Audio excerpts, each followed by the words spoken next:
Chapter 851. Sir, are you an athlete too? Coach Robin asked. No, I'm a doctor, spiritualist, and part-time coach. If you have any broken arms or legs in the future, remember to visit my business. We're swimming, not playing basketball, football, or rugby. At most, it would be a sprain or cramp. Even if they drown in the pool, they would not lose their arms or legs. Miss Amira, when can I receive the money?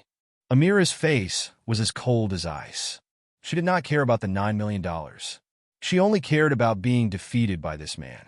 And it was a crushing defeat. Most importantly, she was the one who started all of this. In 10 minutes, Amira turned and left. She was too ashamed to stay. Evely had reminded her so many times. She could not bear it anymore. Don't leave so fast. I was going to treat you to dinner. As long as it's not more than $100, you can eat whatever you want. Amira was so angry that she almost vomited blood. Chen Zhao had cheated her of $9 million. Could he not even pay $100? You've already won. Do you have to be so arrogant? Evely glared at him. You think I care about the $9 million? I want the thrill of a victor. Then give me the $9 million. I'll give you the thrill of a victor. Forget about the loser. I can't find any thrill of a victor on you. Amelia transferred the money to him as soon as possible. Her heart was bleeding when she transferred the money. However, she could imagine what the man's face would be like when he didn't receive the money. He would definitely think that she was a scoundrel. He would definitely be cursing her behind her back. Just then, Amira received a phone call. Hello, General Manager. According to your request, we've transferred the valuables worth more than $1 million from our bank. But we need your signature. Okay, I'll go now.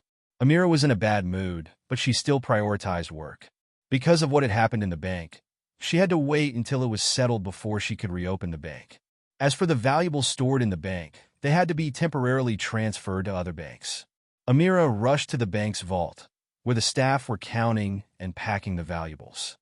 General Manager, this storage item is priced at $1 million, but the record type is unknown, the counting staff said as he pointed to a box. Unknown? Why is it priced at $1 million?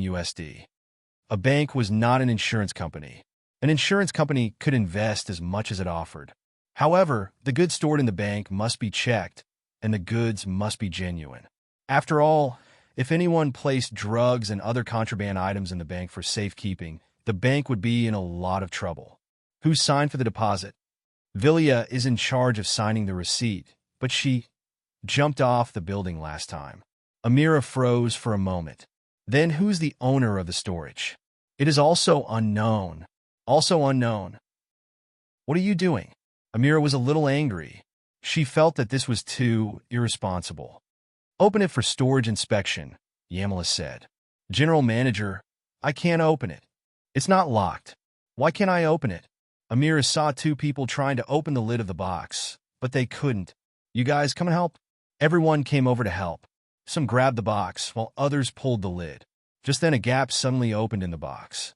Then, a hand suddenly reached out from the box and grabbed the arms of the staff who were touching the box. What's going on? What's this? Help. A few staff members howled in pain.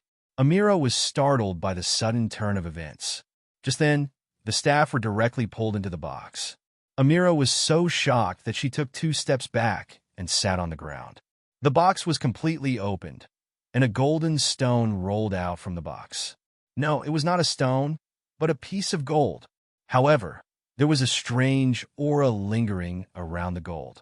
When the gold came into contact with the ground began to corrode, and then it grew bigger and bigger. Soon, the corroded area had reached Amelia's face. Amira quickly stood up, turned around, and ran. By then, a huge black hole had appeared on the ground, and it was still expanding. Amira was so scared that her face turned pale.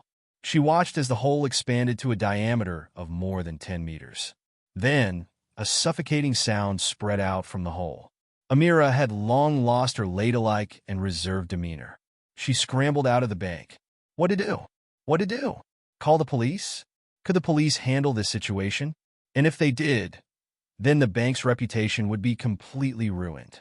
I can't call the police. I definitely can't call the police. Amira's mind went blank. Right, Gaia? If it's her, there might be a way. Amira remembered that Gaia had used her phone to make a phone call. She still had that phone call. Hello? Hello? May I know who is this? I'm looking for Gaia. Gaia? Why didn't you call her phone? I don't have her number, Amira said hurriedly. Now is not the time to talk about this. You are exorcists, right? We're not exorcists. I have an evil spirit here. Citibank's Los Angeles headquarters, Amira said hurriedly. Come quickly, come quickly. What's going on? Are you sure it's an evil spirit? It's not your own guess? Amira hurriedly told them the whole story. You're saying that all the supernatural incidents in Citibank's Los Angeles headquarters are caused by that piece of gold? Yes, it must be. Everyone who touched that piece of gold has met with an accident. All right, we'll send someone over. Fortunately, Amira had listened to Gaia's suggestion and closed for the day. If they were open for business today, including the hundreds of people in the office building upstairs, how many people would have died? Just thinking about it sent chills down Amira's spine. It was too scary. Now, she could only hope that Gaia and the others could send reinforcements and solve the problem as soon as possible. Suddenly, Amira felt her body stiffen. It was as if something had crawled into her body. Amira could clearly feel it. Then Amira realized that she had lost control of her body and was walking inwards. Chapter 852. Step by step, Amira walked deeper into the bank. Someone save me? Amira wanted to scream, but she had already lost control of her body. She couldn't even make a sound, let alone escape. Amira could already see the huge pit that had been formed by the gold ingot. Amira walked to the front of the pit and saw a bubbling pool of green liquid in the pit. A hand stretched out from the pool. The arm had no skin and was filled with a rotten and suffocating stench. Amira's scalp was about to explode. She was extremely nervous at the moment. The liquid in the pool was decreasing, and the thing inside was revealing more of its body. A mummy? Amira stared at the thing in confusion. It was a humanoid figure, but its body was wrapped in sparse bandages. Most of the bandages, however, had been torn off, leaving it exposed, just like its right arm. Its body was covered in green liquid, which kept dripping from the bandages. The gold ingot was embedded in the mummy's chest. The bandages on the mummy's body suddenly shot out and wrapped themselves around a nearby pillar. Then, the mummy's body was hoisted out of the pit. The mummy waddled over to Amira. The bandages began to bind Amira's hands and feet, pulling her towards the mummy. Amira prayed in her heart. Suddenly, a loud noise came from behind. A flash of fire came from behind, brushing past Amira's ear. Boom! The flash of fire exploded on the mummy's body, and the mummy immediately collapsed. At the same time, Amira's body regained its freedom. Amira turned and ran. She saw that Gaia had arrived. Amira had never been so excited and touched before. Amira ran behind Gaia. Gaia's expression was solemn. Let's go. The two ran out of the bank and found that the outside was covered in fog. Visibility was very low. Just then, the mummy started to stroll out of the bank. Within the fog, the figures of evil spirits were constantly flashing and moving about. Amira's nerves tightened, and she pulled on the corner of Gaia's clothes tightly. Suddenly, a figure dashed out of the fog. More rushed towards the mummy and hugged it with both arms. Boom! A suicide attack. Amira was dumbfounded. What just happened? A child launching a suicide attack on a mummy? My companions are here, Gaia said. West and the others finally arrived. Suddenly, a figure appeared beside Amira. Amelia was startled. Help! Don't be afraid, little girl. Pamela's figure flickered as she glanced at Amira. She's with us, Gaia said. That guy won't die, Immerse said. West came to Gaia. What's the situation now? That's the mummy. From Egypt? I don't know where he is, but he looks like he's from Egypt, Gaia said. This guy is scary. It controls tens of thousands of evil spirits. Pamela looked around. The entire area is covered in an evil spirit fog. Where did it come from? Controlling tens of thousands of evil spirits? I don't think there are that many evil spirits in all of Los Angeles, right? I am Abaddon. The mummy finally spoke. Everyone's mind went blank. Whether it was Amira or Gaia's group, they had all heard of this name. In the Book of Revelation, there was such a passage. The fifth angel blew a horn. A giant star fell from the sky and crashed onto the ground, creating a bottomless abyss. Immediately, thick smoke rose from the abyss, covering the sky and darkening the world. The abyss was like a huge furnace. Locusts flew out of the smoke. These locusts had the faces of men and women. They specifically attacked people who weren't marked by God. The locusts wouldn't kill people directly. Instead, they tortured them to death. The master of the locusts was this great demon king, Abaddon, the dark angel of death and plague. He controlled life and death, spreading plague and fear. Everyone felt chills run down their spines. Abaddon? How could they defeat such a terrifying demon? Abaddon's footsteps swayed as he walked toward the group. Gaia yelled, and the flames on her body suddenly exploded. She leaped high and slashed at Abaddon. Without even looking up, Abaddon shot the bandages on his body at Gaia. He bound her limbs and smashed her to the ground. Gaia was defeated in one move. Gaia stood up again, wanting to charge at Abaddon again. But two evil spirits darted out of the mist and pierced through Gaia's back. Gaia spat out a mouthful of blood. "Gaia, come back. We can't beat him," Wes shouted. "We have to wait for the president. We can't beat a demon of this level alone." "When is he coming? I can't get through. The signal interference here is very bad." "Let's hide first," Wes said. "We can't fight him here." "You can't hide," Abaddon said. "This is my territory. You have nowhere to hide. Think of something. Quick, think of a way." Amelia was already crying out of fear. When had she ever experienced something so terrifying? In fact, she wasn't the only one. Everyone from the supernatural organization also felt cold. The enemy this time wasn't an ordinary one. It was a demon king from hell. Chun Zhao was still training heavily in the swimming pool. Suddenly, Chun Zhao's phone rang. Chun Zhao's phone rang. It was Sienna. "Chun, something big happened." "What happened?" "A huge source of mana has appeared in Air Bay. Fog has covered Air Bay, and evil spirits are constantly rushing out of the fog." "Air Bay?" "Yes. All the spiritualists in L.A. are heading there now. Since so many have gone, I don't think I need to go. Cheryl and I plan to go too, but Cheryl can't fight at all. She's curled up like a frightened wolf cub." Chun Zhao frowned. Cheryl could sense danger, but she was so scared. But why was Cheryl so scared? What was an Air Bay? "The mist is spreading," Sienna said. "If we can't stop it, it might cover all of L.A. "Okay, I'll think of something." After hanging up, Chun Zhao called West. He couldn't get through? He tried calling Gaia again, but it still didn't go through. He tried calling in Elite, Jalag, and the others, but he couldn't get through. They couldn't have already run into the fog, right? Chapter 853. Lee, is dinner ready? Ethan slumped before the counter weakly. "If I don't eat, I feel like I'm going to die." Just then, Li Qing walked out from inside. Ignoring Ethan, she walked to the door and looked into the distance. "Lee, is dinner ready?" Li Qing was still looking into the distance. After a while, she turned around and looked at Ethan. "Mr. Ethan, I need to go out. Dinner is in the kitchen. Go get it yourself." "Where are you going?" Li Qing didn't speak. Instead, she went back to her room to change. She even took a sword. Ethan looked at her in shock. "Lee, where are you going?" "Mr. Ethan, can I borrow your car?" "Okay." Ethan looked at Li Qing's expression and her outfit. "Are you going to a costume party?" Li Qing's expression was stern and cold. Her eyes were like torches. Ethan had never seen Li Qing like this. Her domineering aura was like an unsheathed sword. "How come I didn't realize that Li is so pretty before?"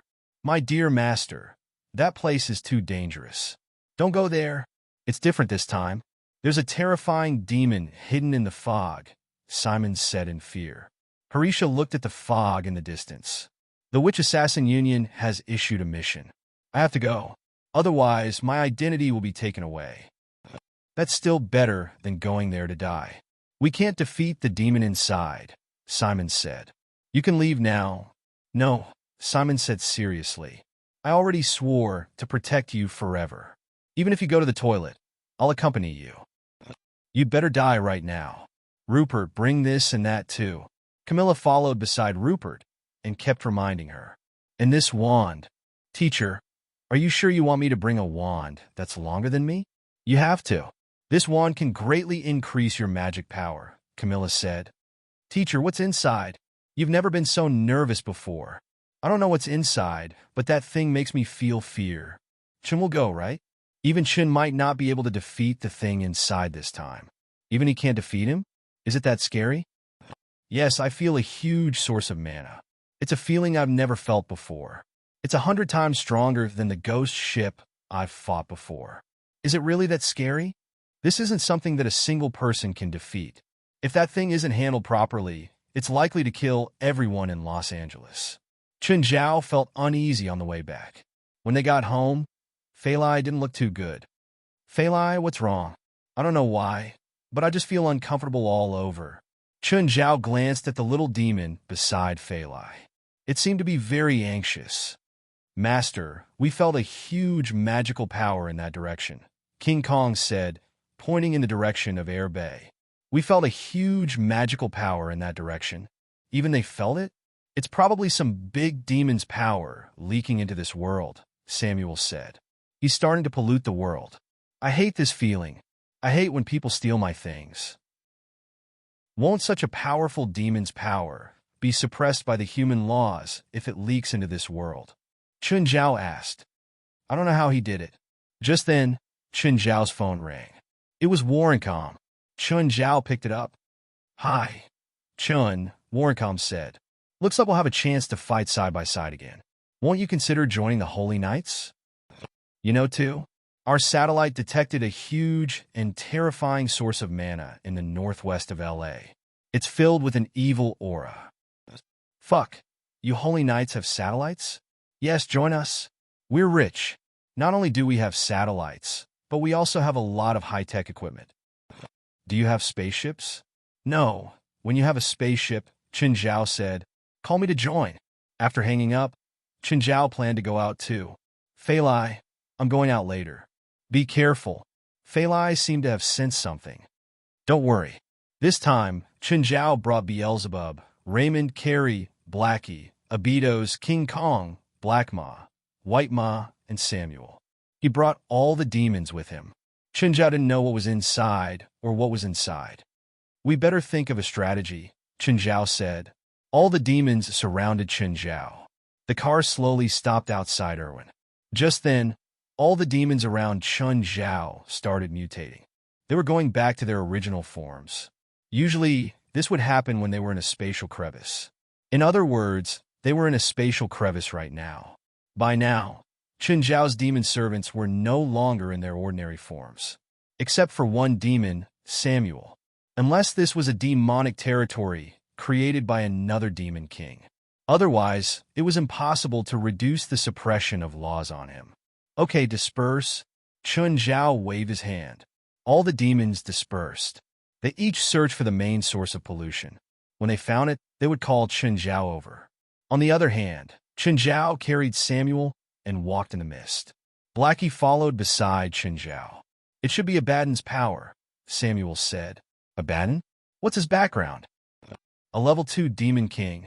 It's the same level as the king of ice and snow. It has the ability to spread plagues and curses.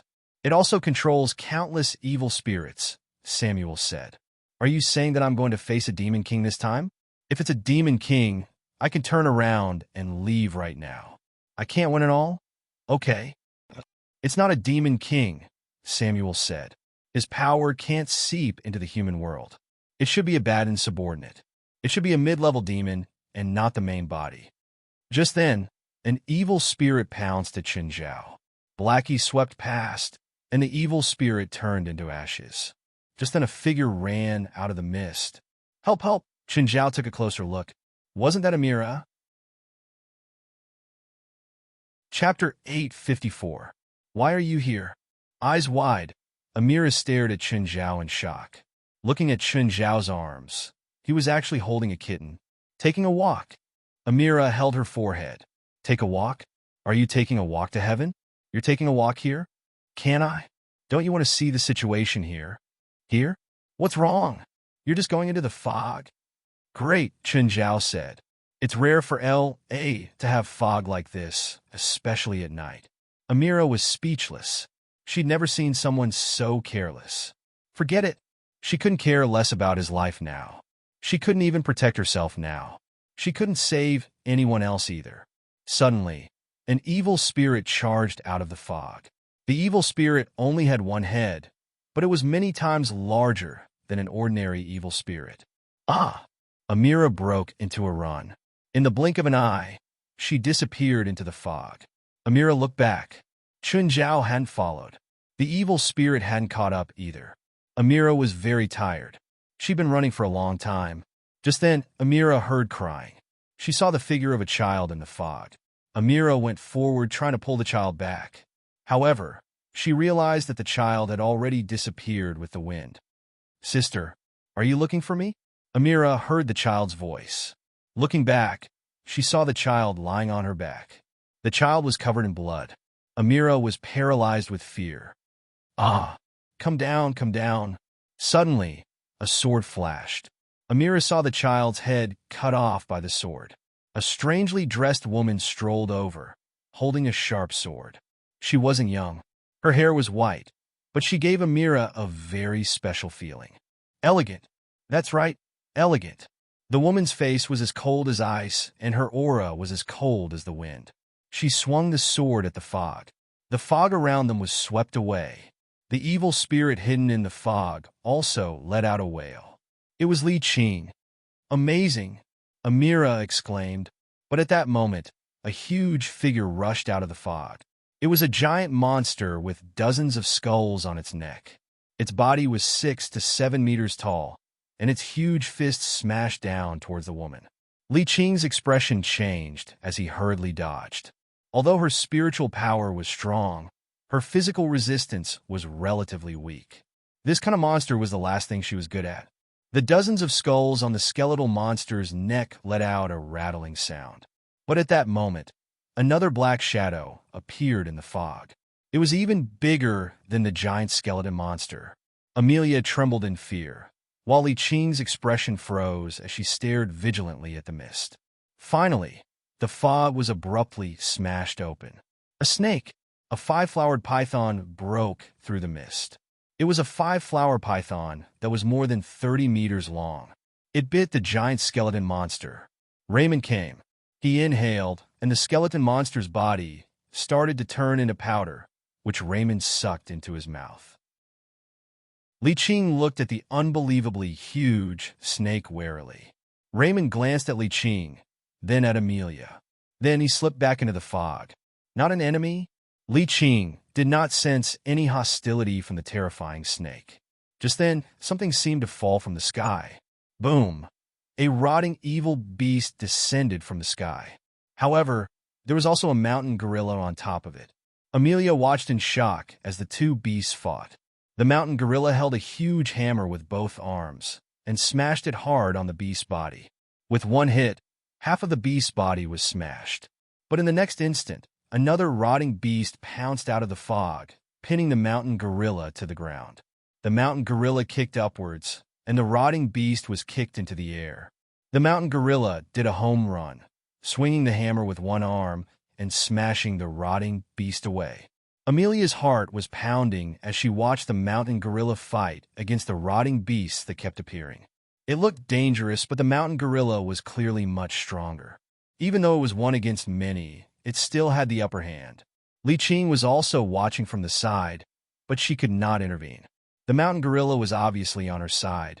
Just then, Amelia felt someone pulling her from behind. The two evil spirits were dragging her away at high speed. Li Qing watched as Amelia was dragged away, disappearing into the fog in the blink of an eye. Even if she wanted to lend a helping hand, there was nothing she could do. Amelia was terrified. Suddenly, a white shadow flashed past. Amelia had already been snatched away by the white shadow. She was placed on the ground by the white shadow. Amelia looked up. It was a huge snow-white beast that was 10 meters long.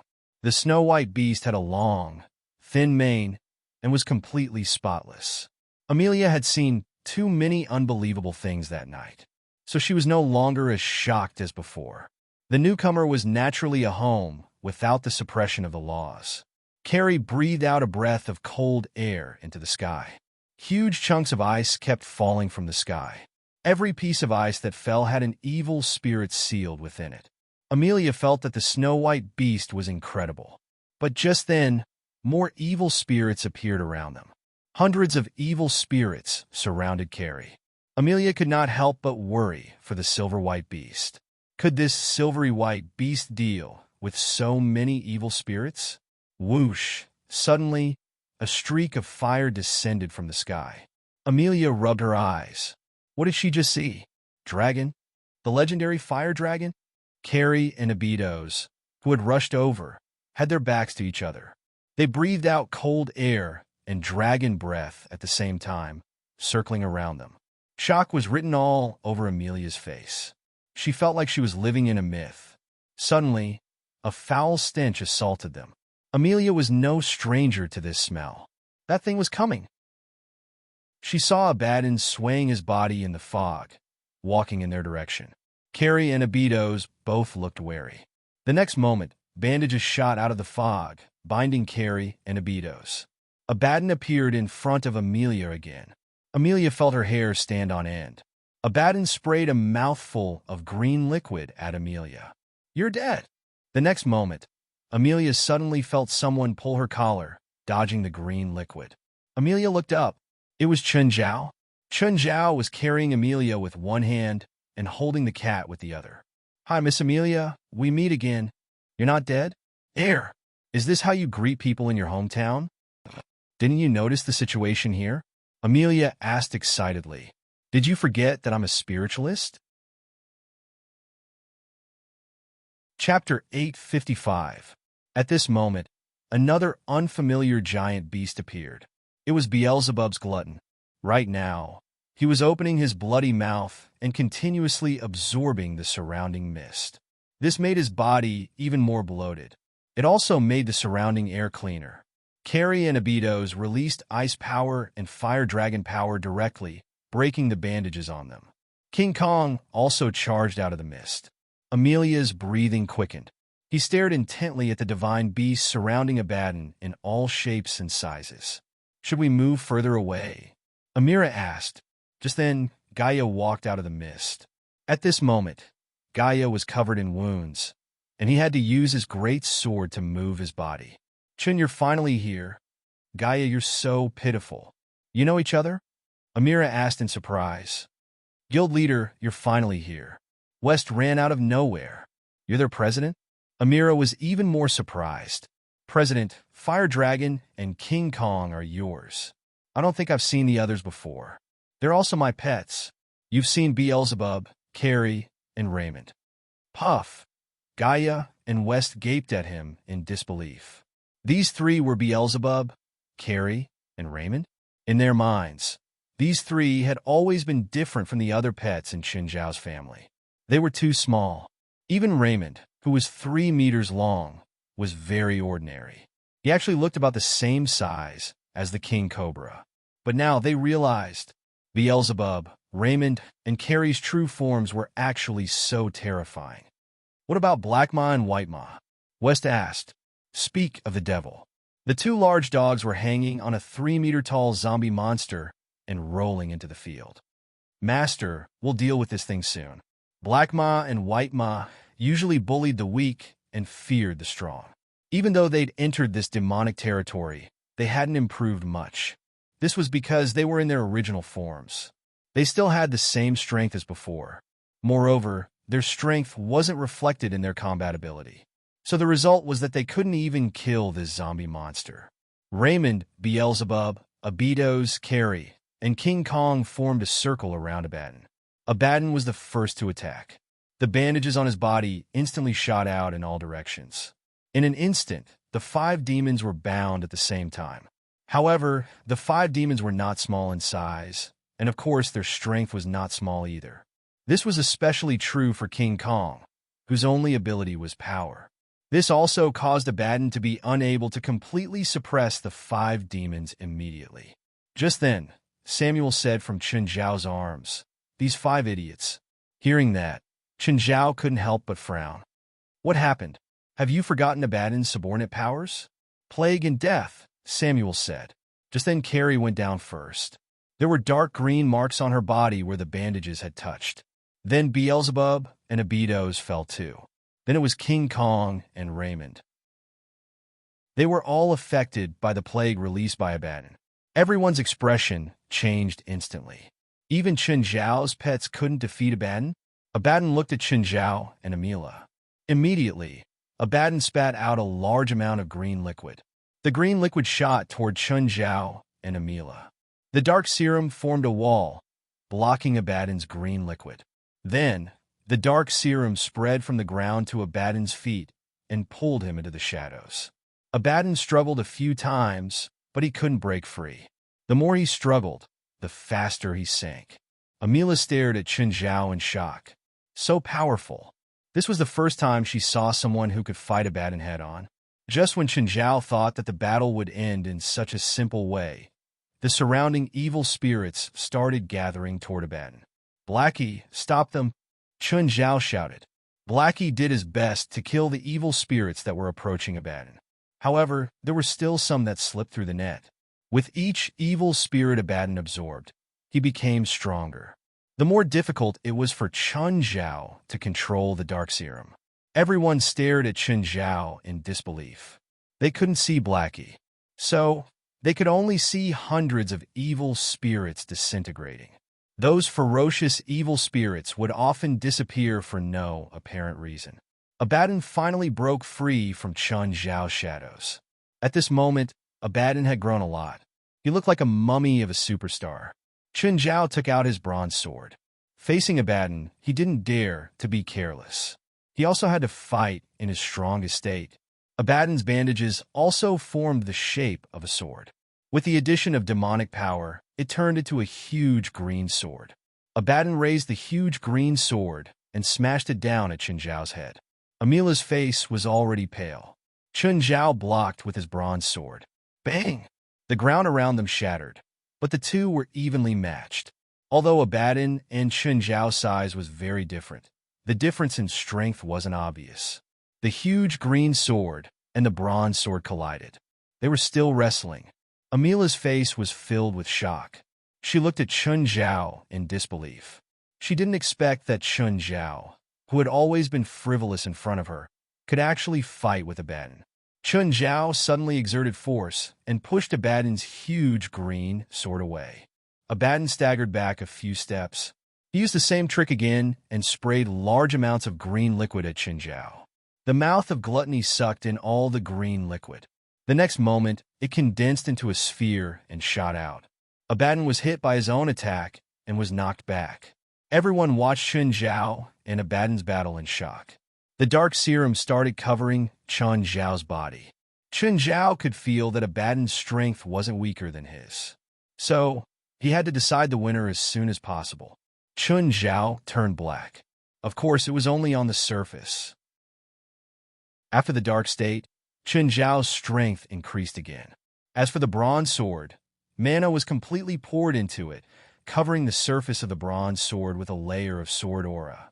Chen Zhao strode forward, and Abaddon raised his sword again. Chen Zhao slashed heavily, and Abaddon's huge green sword was instantly broken. Everyone's jaws dropped as they looked at Chen Zhao in disbelief. Chapter 856. The heart of the sword was like iron, the body like fire, and the aura like a rainbow. It landed on Abaddon's head. Abaddon's huge body was split in half. The place where the blade passed burned. The power of this attack was so great. Everyone couldn't close their mouths. They stared blankly at Chen Zhao's back and Abaddon, who had been split in half. Just as everyone was still shocked by the power of Chen Zhao's attack, Abaddon's body that had been split in half actually started to fuse back together. Everyone's expression changed. They couldn't kill this demon even with this? Chen, aren't you going to stop him? Gaia asked. No need, Chen Zhao said calmly. I want an opponent of equal strength. I want a fair fight. You have a backup plan? Gaia asked, confused. She naturally had nothing to say about Chun Zhao's strength. But what left the deepest impression on her and the members of the association was Chun Zhao's ability to play dirty tricks. She didn't believe Chun Zhao's words. What did he mean by having an opponent of equal strength? When he said this, it usually meant that he already had victory in his hands. He wouldn't have any thoughts of a fair fight. No, Chun Zhao said seriously. I really want to have a fair fight with him, as long as he still has the ability. Gaia rolled her eyes. She wouldn't believe it even if someone beat her to death. Abaddon's body fused back together, but as soon as he took a step, his body started to become unnatural. Then everyone saw Abaddon kneel on the ground. One of his legs started emitting sparks from the inside out. Then his entire body started to emit flames. Thud! Abaddon fell to the ground, unable to resist at all. Chun Zhao just threw angelic crystals into Abaddon's body when he was cut open. For a demon, angelic crystal damage was permanent. It was like a radioactive substance being stuffed into a person's body.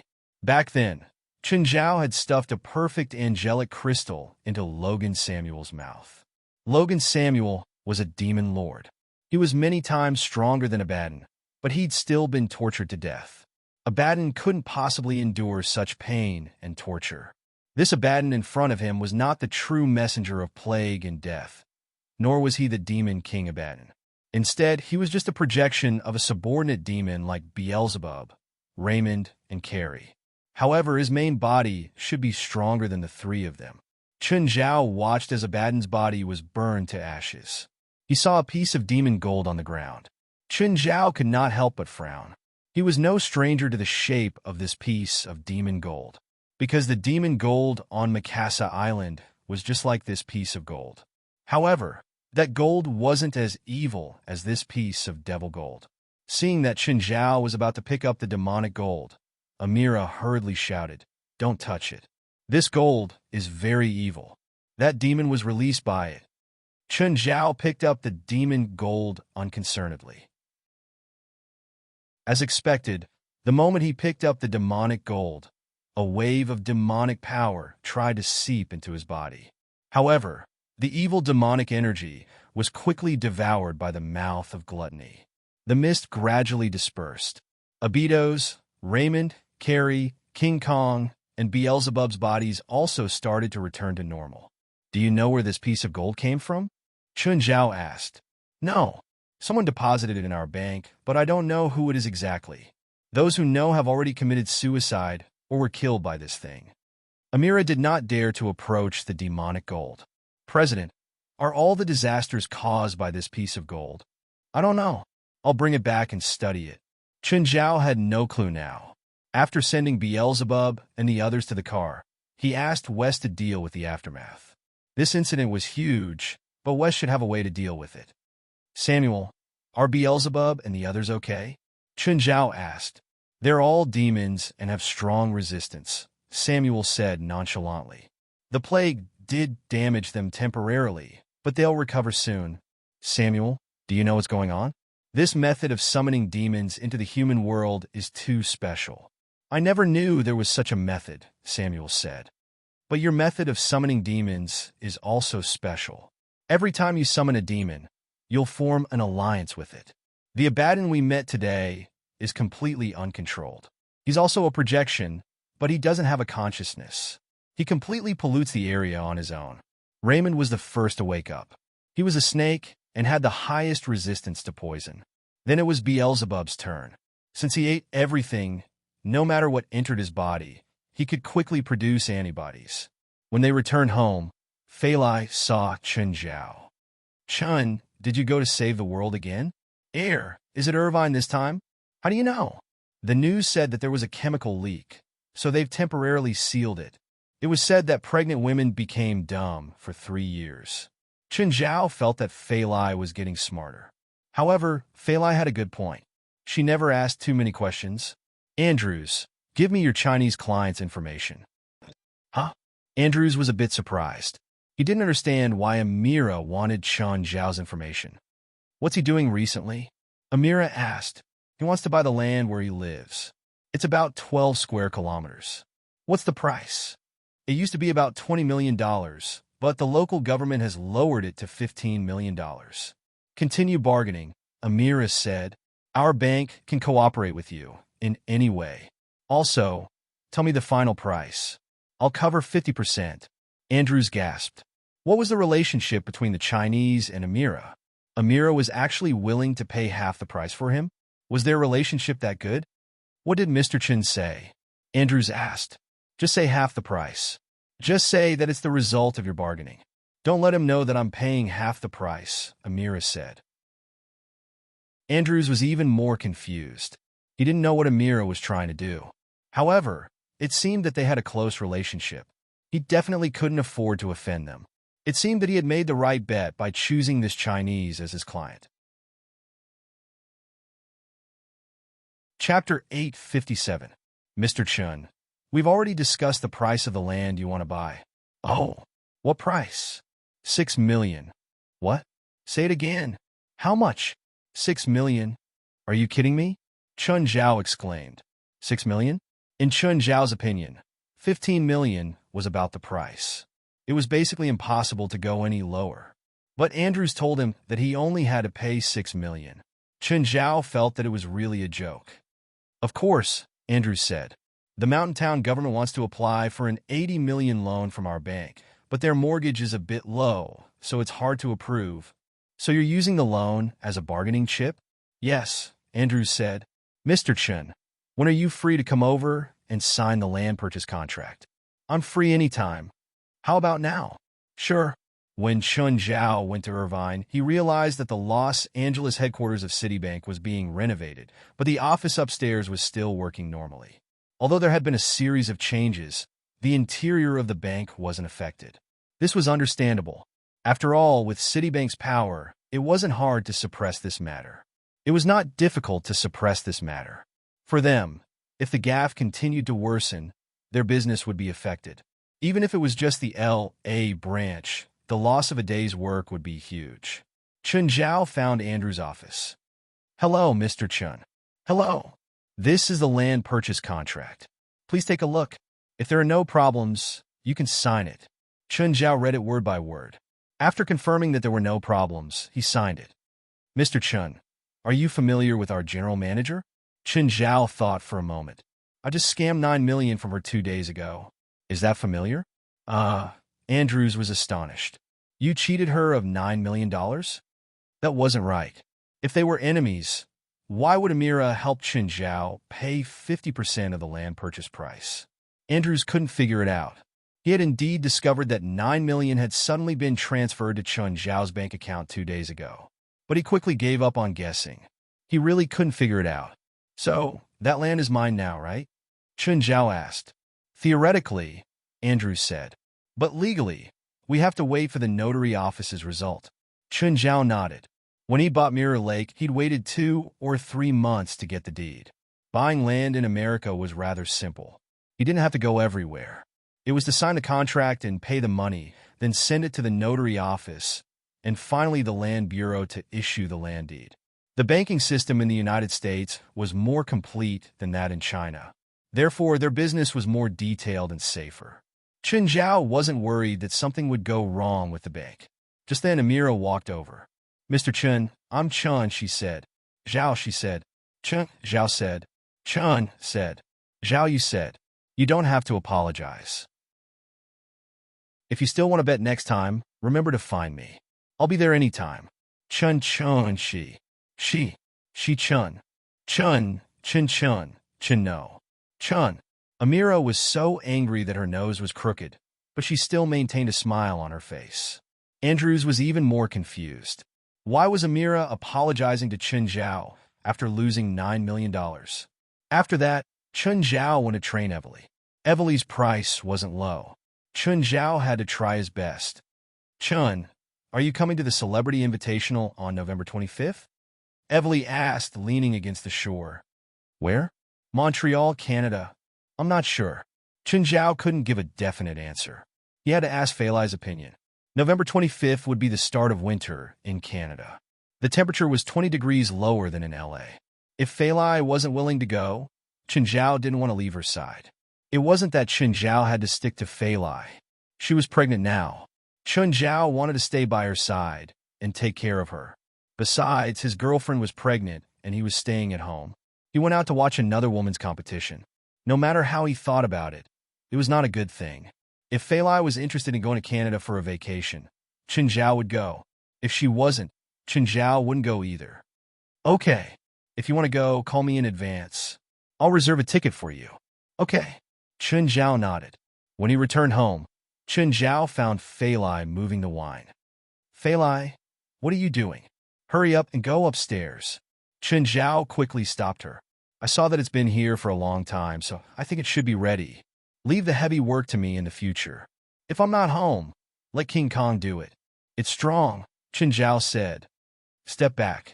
When you open the wine for the first time, it'll release some gases that aren't good for the human body. There's also a small chance that it'll explode. Fei Lai looked at Chen Zhao. She felt that he was being too careful. Ever since she got pregnant, Chen Zhao had been a bit overprotective of her. Actually, she wasn't that weak. She didn't need any special care. Chen Zhao opened a barrel of wine. The fragrance filled the air. So fragrant. Chen Zhao took a deep breath. Next was filtering and bottling.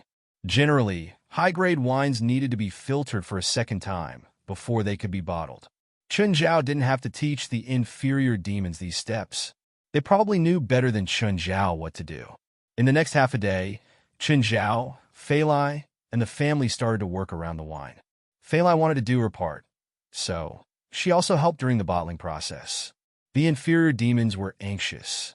Not only did Fei Lai steal their work, she didn't do it as well as they did, but they didn't dare to speak. Chen Zhao's murderous gaze. If they said anything more, Chen Zhao would stuff them into the toilet. Chen Zhao bought the bottles. They were regular wine bottles. Each bottle was about 750 milliliters. In the end, there were around 1,000 bottles. Because wine went bad more easily than other grain wines, it had to be sealed better. Chen Zhao and Fei Lai looked at their results with satisfaction, even though the inferior demons had done most of the work. The next step was to preserve it and give it as a gift. Chen, send a few bottles to Mom and Dad, Fei Lai said. Got it? Chapter 858. Planting Trees. These 2 days, Fei Lai had fallen in love with planting trees again. Now, the plants around the house were quite dense. Chen Zhao and Fei Lai had also realized Robio's original idea of covering the house with a few meters of land. Eugenist's control over the soil had extended to every square meter of land. He could distribute nutrients to every inch of soil so that all the plants could receive sufficient nutrients. However, because of the new land area, there was still a large piece of land that was abandoned. As Fei Lai's belly gradually bulged, her stamina dropped too. Chen Zhao and King Kong were in charge of plowing the land while the kids dug holes. Fei Lai planted the saplings again. This time, she mainly planted beech and oak trees. When these two plants matured, they would have very beautiful tree shapes. At the same time, they wouldn't be too dense, leaving some light for the forest. In the future, it wouldn't be too hard for him and Fei Lai to play in the forest. After half a day, the family had only planted half an acre of land. There were only around 20 trees in total. Of course, the underlings would take care of the rest. Other than planting trees, Chen Zhao also planned to build a wine cellar in his house. Of course, he would let the underlings build it too. However, the 10 underlings in the house clearly weren't enough to build a wine cellar. So, Chen Zhao chose 10 new underlings. At noon, Chen Zhao received a call from Winnip. Chun, did you make the wine yourself again? Winnip asked. Yes, why? Give me 1,000 bottles and sell them in my supermarket, Winnip said. Chen Zhao smiled bitterly. He hadn't thought about making money from selling wine. There was a limited amount of wine. There were only around 1,000 bottles. Those who gave gifts would give the rest to the guests. They definitely wouldn't be able to finish it, but if they sold it, a few hundred bottles was too little. Plus, he and Fei Lai had worked so hard to make the wine. He didn't think that selling it for tens of thousands of dollars was worth their effort. Chen, my friends really like your wine. They're willing to buy it for $60,000 per bottle. Chun Zhao almost choked. $60,000 per bottle? That's right, $60,000 per bottle. They really, really like your wine. Not everyone was willing to spend a few $1,000,000 for the purple brew. As long as the quality of the wine was good, it would be popular. Even some middle-class families would be willing to buy it. There's too little of this wine. Fei Lai and I only brewed 1,000 bottles. We've given more than 200 bottles to our friends, so there's only about 800 left. We also have to keep some for ourselves and entertain guests. You treat your guests with this kind of wine? Winip was going crazy.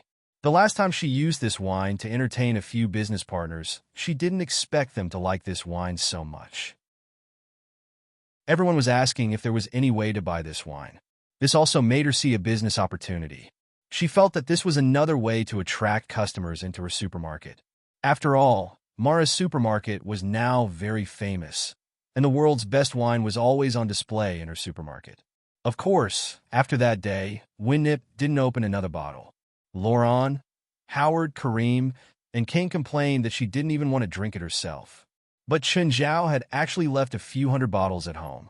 This wasn't extravagance. This was squandering. If you keep 50 bottles, you might not finish it in a year, right? In Winip's opinion, Chun Zhao and Fei Lai couldn't drink a bottle every day. After all, it wasn't beer that they could drink every day. Beer was for the enjoyment, while wine was for the atmosphere. If Chun Zhao and Fei Lai had a candlelight dinner, they might not finish it even after opening a bottle. Therefore, there was more than enough to keep 50 bottles. At least, that was what Winip thought. I still have to entertain guests. I have a lot of guests at home. I'm not talking to you. I'll call Fei Lai. A while later, Fei Lai came to Chun Zhao's side. Chun, I plan to sell 500 bottles of wine in Mom's supermarket. Why? Fei Lai looked at Chun Zhao. I haven't even contributed to the family. Chun Zhao didn't know whether to laugh or cry. Darling, you're thinking too much. I've never cared about this. We're a family. Is there a need to care about who earns more and who earns less? Fei Lai looked at Chun Zhao stubbornly. This might be her only chance to increase the family's income. Fei Lai felt that she should insist. Fine, fine, Chun Zhao replied helplessly. Actually, he also felt that 700 or 800 bottles of wine were too much. It was really too much. In the end, he still had to give it away. Since Fei Lai had this thought, he'd just let her have it. Dad, I'm back. Ken sat down on a chair. What's so fragrant? Is it this wine? It's the wine Chun brewed himself. Have a sip. Ban enjoyed a mouthful. I don't drink wine, Ken said unconcerned. I didn't drink wine before either, Ken said. But I've completely fallen in love with wine now, Bant said. You really don't want a glass? Air? Is it really that good? Ken knew that his father was like him. He usually only drank whiskey, vodka, or beer. He always looked down on wine. Ken was also influenced by his father, so he never liked wine. But how did his father fall in love with wine in less than half a month? Of course. You've definitely never tasted such good wine before. It's just wine. It's not like I've never tasted it before. How good can it be? Ken was about to pick up the bottle when Bant stopped him. Stop. I'm going to enjoy it slowly. Bant poured Ken a glass, and Ken drank it in one gulp. Instantly, the rich wine aroma filled his mouth. Ken felt that all the cells in his mouth had come alive, greedily absorbing the wine. His lips and teeth were filled with the lingering taste of the grapes. Too beautiful. Truly too beautiful. Dad, give me another glass. Asshole, do you know how to drink wine? You can't drink it like this. You need to savor it slowly. Bant was an uncouth man, but he actually said something like savoring wine. If Ken had never tasted wine like this before, he would probably think that his father had been replaced. How did Chun brew wine? I've never tasted such good wine before. It's mainly because of his grapes. When they ripened last time, he sent some to us. Unfortunately, you weren't home. Your mom and I finished 5 kilograms of grapes in 2 days. Don't tell me you guys eat grapes as your main food? Ken's eyes almost popped out. 5 kilograms of grapes in 2 days? Just then, Ken's phone rang. Hello, it's Ken. Ken, the boss needs a car. Come over immediately. Chapter 859. Ken was now a chauffeur for a rich man. Today, he had sneaked back from his busy schedule. After snatching a bottle of wine from Bant, Ken happily drove to work. "Hello, Mr. Rosario," Ken greeted as he watched his boss get into the car. "To Beverly Hills." When Rosario got in the car, he also took a bottle of red wine. Suddenly, Rosario saw a bottle of wine on the front passenger seat. "What wine is that?" "Mr. Rosario, I just went home. My father's friend gave it to me. It doesn't even have a brand." Rosario's tone was somewhat mocking. "Do you know Valenrue Winery? Or Marag Winery?" "I don't know." "Ken, you don't even know these famous wineries. Why are you drinking red wine like others?" Rosario picked up the wine he'd brought. "Do you know how much this wine costs?" "I don't." $20,000. 90 years from Valenrue Winery. There are less than 1,000 bottles in the market every year. That's called red wine, understand? Ken chuckled. The first rule of being someone else's chauffeur was not to argue with his boss. He indeed didn't know much about wine, but he liked Chenjiao's wine. Ken had always been grateful to Chenjiao. Back then, Chenjiao had saved him, dragged him out of the fire, and even helped him save his life. Moreover, their families had always been close. Their families often visited each other too. In Ken's eyes, Chenjiao was much wealthier than his boss. As for his boss, Ken knew him well. Rosario was actually just a nouveau riche. He was in the transportation business. He had 10 trucks under him and over 10 million in assets. However, after Rosario became rich, he started to learn from the upper class. He would attend rich people's parties or drink red wine like others. After arriving at a villa in Beverly Hills, Ken waited at the door. Judging from his posture, Rosario was probably going to a party. Rosario entered the villa. There were already many people inside. Mr. Mayor. Mays was the owner of this villa and also the organizer of this party. He was also someone Rosario wanted to curry favor with. Mays was the owner of a local appliance manufacturer in Los Angeles. If Rosario could get Mayor's order, then his company's business would increase by at least 30%. "Hi, Rosario, you're here. Come in and have a seat." Mays treated Rosario coldly. He patted Rosario on the shoulder and turned around to leave. Mays had always looked down on Rosario. He had never thought of Rosario as belonging to his own class, because Rosario used to be a truck driver.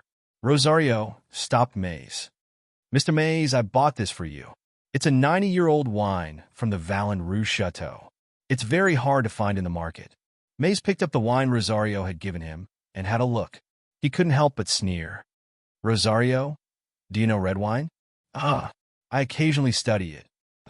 "Then do you know that the red wine made from the Valenrue Chateau uses white Doux Cabernet Sauvignon?"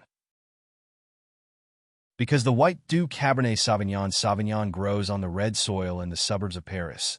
The soil there has a higher alkaline amino group, so the white Doux Cabernet Sauvignon absorbs it. This is also the reason why the red wine made from white Doux Cabernet Sauvignon wine has a special taste. However, if it's fermented for too long, it'll ruin the taste. That's why the best vintage is 96. Although the price is 20% higher by 1 year, the amino acid content also increases year by year, causing the taste to be more astringent.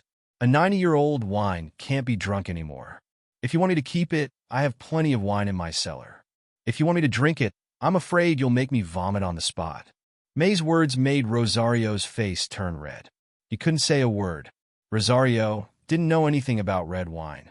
He only remembered a few expensive wine brands. In his opinion, the older the red wine, the more expensive it was, the better it would taste. Although he couldn't taste it himself. Even at home, he preferred vodka, brandy, or whiskey to red wine. If it weren't for social engagements, he wouldn't even spend $20,000 on a bottle of wine. "Forget it, you meant well. Come with me. I'll show you the true charm of wine," Mayer said casually, as if those harsh words weren't from him. "Come with me. I'll show you the true charm of wine." Although Mays looked down on Rosario, he liked to feel superior to people like him. Mays led Rosario into the hall. At this time, there were already many people in the hall. Mays clapped his hands lightly, signaling for the guests to quiet down. "My friends, I invited you all here today to share a bottle of wine that I obtained with you." Mays glanced at Rosario out of the corner of his eye, and Rosario instantly blushed. Mays casually placed the bottle of wine that Rosario had given him aside and asked the servant to bring him a bottle of wine. Huh? Why is there no logo? Which winery is this wine from? Is this a bar like Sacramento's Mara Supermarket? Mays glanced at the guests. He didn't expect that someone among his friends would recognize the wine. Tora, does the supermarket sell this wine? Only in Sacramento's Mara Supermarket, and it's limited. Only 40 bottles are sold every month, and each bottle costs $60,000. There's no logo, only the number at the bottom. Will people buy it? Someone asked. Because the wine's made by the same person as Daydream. Do you think no one will buy it? Everyone sucked in a breath of cold air. Daydream? There was no one in America who didn't know about Daydream. It was a wine that created a miracle in the tourism industry of an entire city. A wine that was mythical, and now they could drink the wine made by the same winemaker. No one thought that the $60,000 wasn't worth it. Instead, everyone was looking forward to it. Do you know how much money I spent to buy this bottle of wine? Mays looked at the crowd. Wasn't it $60,000? Rosario asked. Everyone rolled their eyes. Since Mays said so, it must be more than $60,000. Moreover, one could imagine how crazy the demand would be after the first batch of nameless red wine was put on the shelves. Chapter 860. Rich people had a simple way of thinking. The rarer something was, the better it was. At that moment, everyone in the living room had the urge to grab a bottle of nameless red wine. It didn't matter if they knew wine or not. The wine might not be famous. However, the name of its creator was simply too famous. He was recognized as the world's best brewer. Because this winemaker had brewed the most perfect wine, Daydream. $1 billion wine. Daydream hadn't been sold, but no one could recognize the value of Daydream. The tourists that Daydream brought to Sacramento and the customers to Mara Supermarket were proof of the value of this bottle of wine. It was held every year at the Sacramento Stadium, and last time it was the first one. It attracted 3 million tourists from all over the world. What did that mean? Sacramento had a population of less than 500,000, but it received 3 million tourists. According to statistics, Sacramento's tourism revenue increased by at least $3 billion a year because of this wine. In the past, Sacramento's tourism revenue was in the millions. It wasn't even $10 million. But now, 200,000 to 300,000 people from all over the world went to Sacramento every day. That was why Daydream had been deified. The city of Sacramento also bought a huge insurance policy for Daydream. Although there was only one bottle of Daydream, the brewer of Daydream had brewed a new wine. No matter how it tasted, the name alone was worth $60,000. The moment Mays opened the cork, the aroma of the wine filled the air. Everyone was immersed in the aroma and couldn't pull themselves out. Everyone's body and mind were satisfied in that instant. It was as if the aroma alone was enough to make them savor it. Mays regretted it the moment he opened the bottle. This wine shouldn't be shared. He should have brought it for a drink in his spare time. But since he had invited them, he couldn't keep it. Everyone poured a glass of wine. Rosario didn't know that much. He only knew that it tasted good. The taste of this bottle of red wine was completely different from the wine he used to drink when he was a cultured person. It had the taste of wine, but it didn't have the stimulation of alcohol. Rosario actually felt the fragrance of spring flowers blooming in a glass of wine. Everyone's eyes were filled with splendor. Rosario thought to himself, as expected of a $200,000 bottle of wine. The taste of this wine was really memorable. This was a smell that could make people fall in love. Everyone stared at Mays, hoping that he would share the rest of the wine. However, it was clear that Mayer had no such intentions. Previously, he had invited them here to show off, but now he regretted it. After Rosario left Mays' villa, he returned to his car. He was still savoring the taste of that glass of wine. "Mr. Rosario, where are we going now?" "Send me home," Rosario said in disappointment as he glanced at Mayer's villa. Maybe he should try his luck at Marlowe in Sacramento. Just then, Rosario saw the bottle of wine on the passenger seat again. Rosario saw the number 085 printed on the bottom of the wine. Rosario said, "Let me have a look at this bottle." He picked up the wine and looked at it carefully. This is a gift from your father's friend? Yes. Have you drunk it before? Yes. I don't usually like wine, but I like this wine. It's delicious. Can I open it? Huh? Here? Ken was a little reluctant. After all, he wanted to enjoy it alone. However, Rosario was his boss, so he couldn't refuse. Rosario looked at the seal on the cork. It was exactly the same as the one on Maze's bottle. Your father's friend is rich, right? Ah, yes, he is. Was it really a nameless wine? Rosario thought to himself. $200,000. Sell it to me, Rosario said. Huh? Boss, what did you say? $200,000. Sell it to me? Ken suddenly slammed on the brakes. The car stopped, and he turned to look at Rosario. Boss, are you sure you know what you're talking about? You don't know the price of this wine, right? I just remembered. It's called the Nameless Wine. I won't take advantage of you. It's originally sold at Mara Supermarket in Sacramento for $60,000, but it's limited to 40 bottles a month. It's hard to get, so I'll pay you $200,000. Are you selling it? Of course, he would sell it. Only an idiot wouldn't sell it. Boss, you're not messing with me, are you? Ken was excited, but he was also worried. Was the boss trying to trick him? Did his boss really know about wine? I want to open it and check it first. If it's not the wine I want, I'll pay you $1,000. If it's the wine I want, $200,000. Rosario liked to show off, but perhaps because he used to drive a truck, he was more honest. He didn't plan to trick Ken. Plus, if Ken found out later, it would be troublesome. Rosario was not short of money, so he offered a price that he thought was fair. Okay. Rosario took out a bottle opener out of nowhere and opened the cork in the car. Instantly, the aroma filled the entire car. Rosario immediately put the cork back in. That's right. It really was the nameless wine. He didn't expect to find a treasure. It really was the nameless wine. Here's the check for $200,000. Ken was dumbfounded. He didn't expect Rosario to be so direct. Boss, where did this wine come from? The world's best winemaker. Ken was confused. The world's best winemaker? Wasn't Chen a doctor? How did he become a winemaker? Do you know Daydream? Yeah, it's Sacramento's specialty. This wine is made by the same person as Daydream. Boss, you're not lying to me? Why would I lie to you? You don't even know wine, Rosario said in disdain. Ken's mind was in a mess. After sending Rosario home, he called his father. Dad, I just sold the wine I took from home. You asterisk shoal, did you do drugs? Or do you need money? Tell me if you need money. Why did you sell the wine? I don't even have enough to drink, and you're selling it? You asterisk shoal? Dad, do you know how much I sold it for? Chapter 861. Dad, I sold it for $200,000. Don't talk nonsense. I'm serious. I really sold it for $200,000. Vance's mouth was wide open, his face filled with shock. Dad, use your phone to search Mara Supermarket for nameless red wine.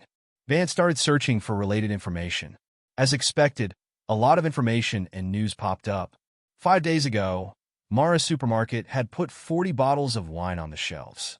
They were specially approved by the Sacramento city government. They were sold out as soon as they went on sale. There was still a small amount circulating on the black market.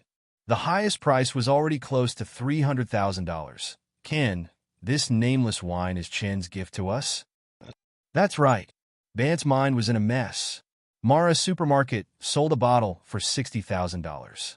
The average price on the black market was above $200,000. The highest was close to $300,000. Chen Zhao had given him 5 bottles, including the one he'd already drunk and the one Ken had taken away. There were only 2 left. Van didn't know what to say anymore. He didn't expect Chen Zhao to give him something so expensive as a gift either. Of course, he was also conflicted. Should he sell it or drink it? If he sold someone else's gift, it would be very rude. But if he drank it, it would be too extravagant. Anyway, Bant couldn't drink it. Bant called Chen Zhao. Hey, Chen, did you make the wine in Mara Supermarket? Yeah. You know about it? Ken just took a bottle, but his boss bought it for $200,000. Bant smiled bitterly. Now that I know about it, I really don't know what to do. Since it's a gift to you, you have the right to choose, Chen Zhao said. But I suggest you don't sell it so quickly. As long as you keep it well, the longer it stays, the better it tastes. You can sell it when you need money in the future. Okay, I understand. Vant was very grateful. But tell Ken not to leak this news. Okay, I know. I'll tell Ken. Chun, do you think we should expand the vineyard? Don't expand. We're selling high-quality wine. The more we produce, the lower the price. The profit won't be as good as now, Chun Zhao said. Look at those wineries. They're all huge, but they only brew a limited amount each year. Fei Lai was overjoyed these few days. After all, it was her first time experiencing the joy of making money. The 40 bottles of red wine were sold out on the same day they were put on the shelves. $2,400,000, and the city of Sacramento gave him a tax break. This was also the result of Winnip's negotiation. Now, Winnip's attitude towards the Sacramento government was in a strong phase. Now, Sacramento had completely transformed into a tourist city, and all of this was brought about by Daydreams. As long as Daydream was in Winnip's hands, Sacramento would be in Winnip's hands. This wasn't just for show.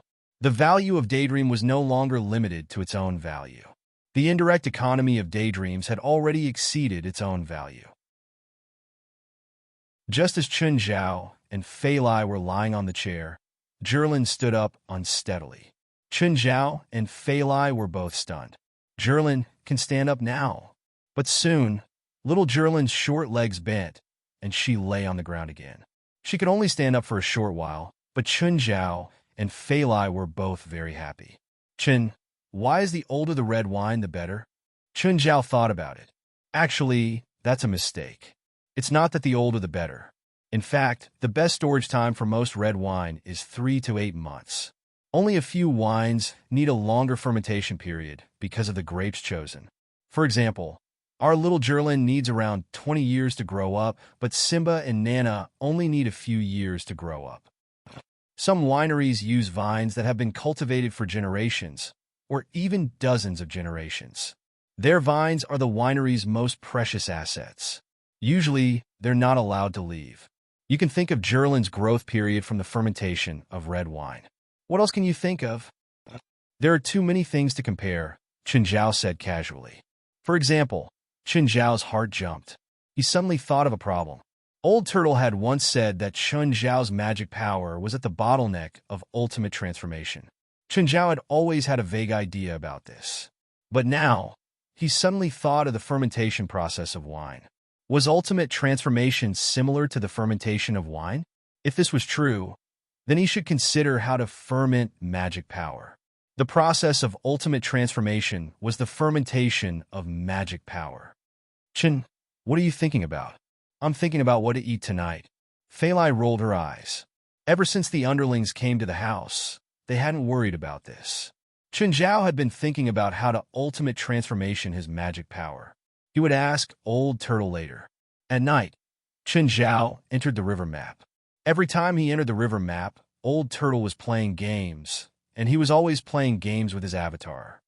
Old Turtle, isn't the ultimate transformation similar to the fermentation of wine? Ah, you actually figured it out. It's such a simple question. Why did you have to hide it before and make me figure it out myself? Chun Zhao looked at Old Turtle indignant. Don't novels say you have to figure it out yourself? Is there no other reason? No. Then how do I ferment the magic power in my body? Extreme environment, Old Turtle said. Extreme how? It's either extreme heat or extreme cold. But in most cases, if you're in these two extreme environments, you'll either be burned to death or frozen to death. The extreme you're talking about, don't tell me you're burning or throwing it into an ice house. Look at Sun Wukong in Journey to the West. He mastered the fiery eyes in Taishang Latsu's alchemy furnace. You're getting more and more ridiculous. That's a myth and also a novel. You can also choose an environment one level lower. For example, go to the hottest or coldest place in the world and stay there for 3 to 5 years. Then the fermentation process will be complete. Chun Zhao's heart jumped. Wait, I can create an extremely hot or extremely cold environment. Right here, in the river map. Since wine could be fermented in the river map, Old Turtle could cultivate here for thousands of years. Chun Zhao should be able to do the same, right? Most importantly, you're thinking about extreme heat or extreme cold. Is there a difference? Chapter 862. What's the exact difference? Chun Zhao asked. If you use extreme heat as your state, you'll be training your body with fire. You'll be invulnerable. Your body will be like iron, and your heart will be like the sun, Old Turtle said. If you use extreme cold as your state, your heart will be like a blade, and your mind will be like a sword. No inner demons will be born. Your energy will be like a rainbow, and your power will be like frost. To be more direct, I don't understand. Extreme heat is training your body. Extreme cold is training your heart. Do you think body training is awesome? Chun Zhao said, at least you can feel the changes in your body with body training, but who knows if there will be any changes with heart training. Extreme cold training can prevent inner demons from growing, Old Turtle said. In the long run, extreme cold is more advantageous. That means extreme cold is better. You can't say that. If you don't have inner demons, you can't improve your state of mind.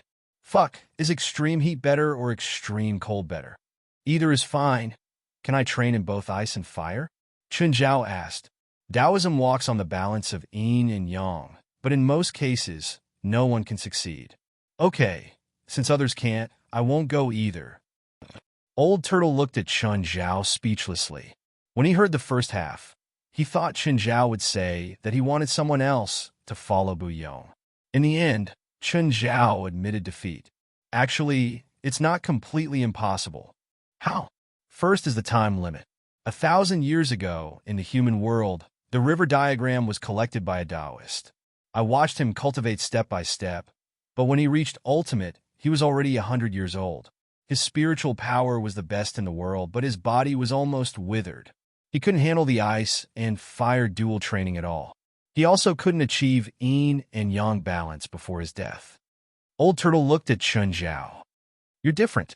You're young and your body is stronger than others. You also have the river diagram. Time isn't a limit for you, so you have a better chance of surviving the yin and yang baptism.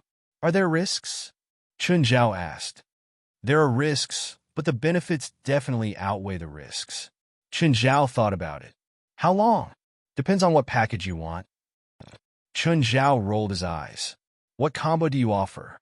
I'll create an extremely hot or extremely cold environment for you, Old Turtle said. It'll take around 100 years. 100 years in the river diagram? Did that mean a month had passed in the outside world? No, if I disappear for a month, Phalai will go crazy. Then I'll use the heavenly fire and mystic ice to help you transform. How long will this take? Estimated 10 years. Can we stop halfway? Sure. Then use this, Chun Zhao said. How do I do it? I'll first create a barrier of heavenly fire and mysterious ice. Old Turtle's Phalai was countless times stronger than Chun Zhao's. The vicissitudes of life could only be in his thoughts. First, huge pillars of mystical ice fell from the sky. These pillars of mystical ice were of different sizes and lengths. They formed a semicircle within a radius of several thousand zhang. Following that, the ground began to burn with raging flames, connecting with the 1,000-zhang-long profound ice barrier. Ice and fire formed a ring. Half of it was ice, and the other half was flames. If one looked down from above, it looked like a Taiji diagram. As soon as Chun Zhao approached the flames, he felt a wave of heat. Chun Zhao wanted to change directions. When he approached the ice, he felt a bone-piercing chill again. What do I do? If I go in, I'll be frozen into ice or barbecued. Use your spiritual power to protect your body first. Then go in from the direction of the mystic ice. After half a circle, you'll enter the other half of the heavenly fire. Run as fast as you can. Chun Zhao glanced at Old Turtle. Are you sure this will work? This is just the outermost layer of cold and heat. The closer you get to the core of the circle, the stronger the cold and heat. If you can't even handle this bit of temperature difference, you should change to a normal extremely hot and cold environment. Chun Zhao glanced at the entrance and then at Old Turtle. So I'll be done after running one circle? Huh. In the next 10 years, you have to keep running. When you completely transform your spiritual power, you'll be considered to have completed ultimate transformation. Chen Zhao activated all the spiritual power in his body and started covering his skin. When he approached the mystic ice field again, it wasn't as unbearable as before. Suddenly, Old Turtle pushed Chen Zhao from behind. Chen Zhao didn't have time to prepare at all. He fell into the mystic ice field. Just then, the entrance to the mystic ice field closed. Run if you don't want to freeze to death. When he entered, the bone-piercing chill attacked him again. Old Turtle, fuck you. Chen Zhao started running. Chen Zhao ran as fast as he could. He didn't know how fast he could run. He had to leave the mystic ice field as soon as possible. Chen Zhao only took a minute and a half to cover the distance of 3 kilometers. Just then, a wave of heat surged from the place where the mystic ice field connected. Chen Zhao didn't have time to think. He dove into the heavenly fire field. For a moment, Chen Zhao felt warm from the heavenly fire field. The coldness was gone. But the next moment, he couldn't take the scorching heat anymore.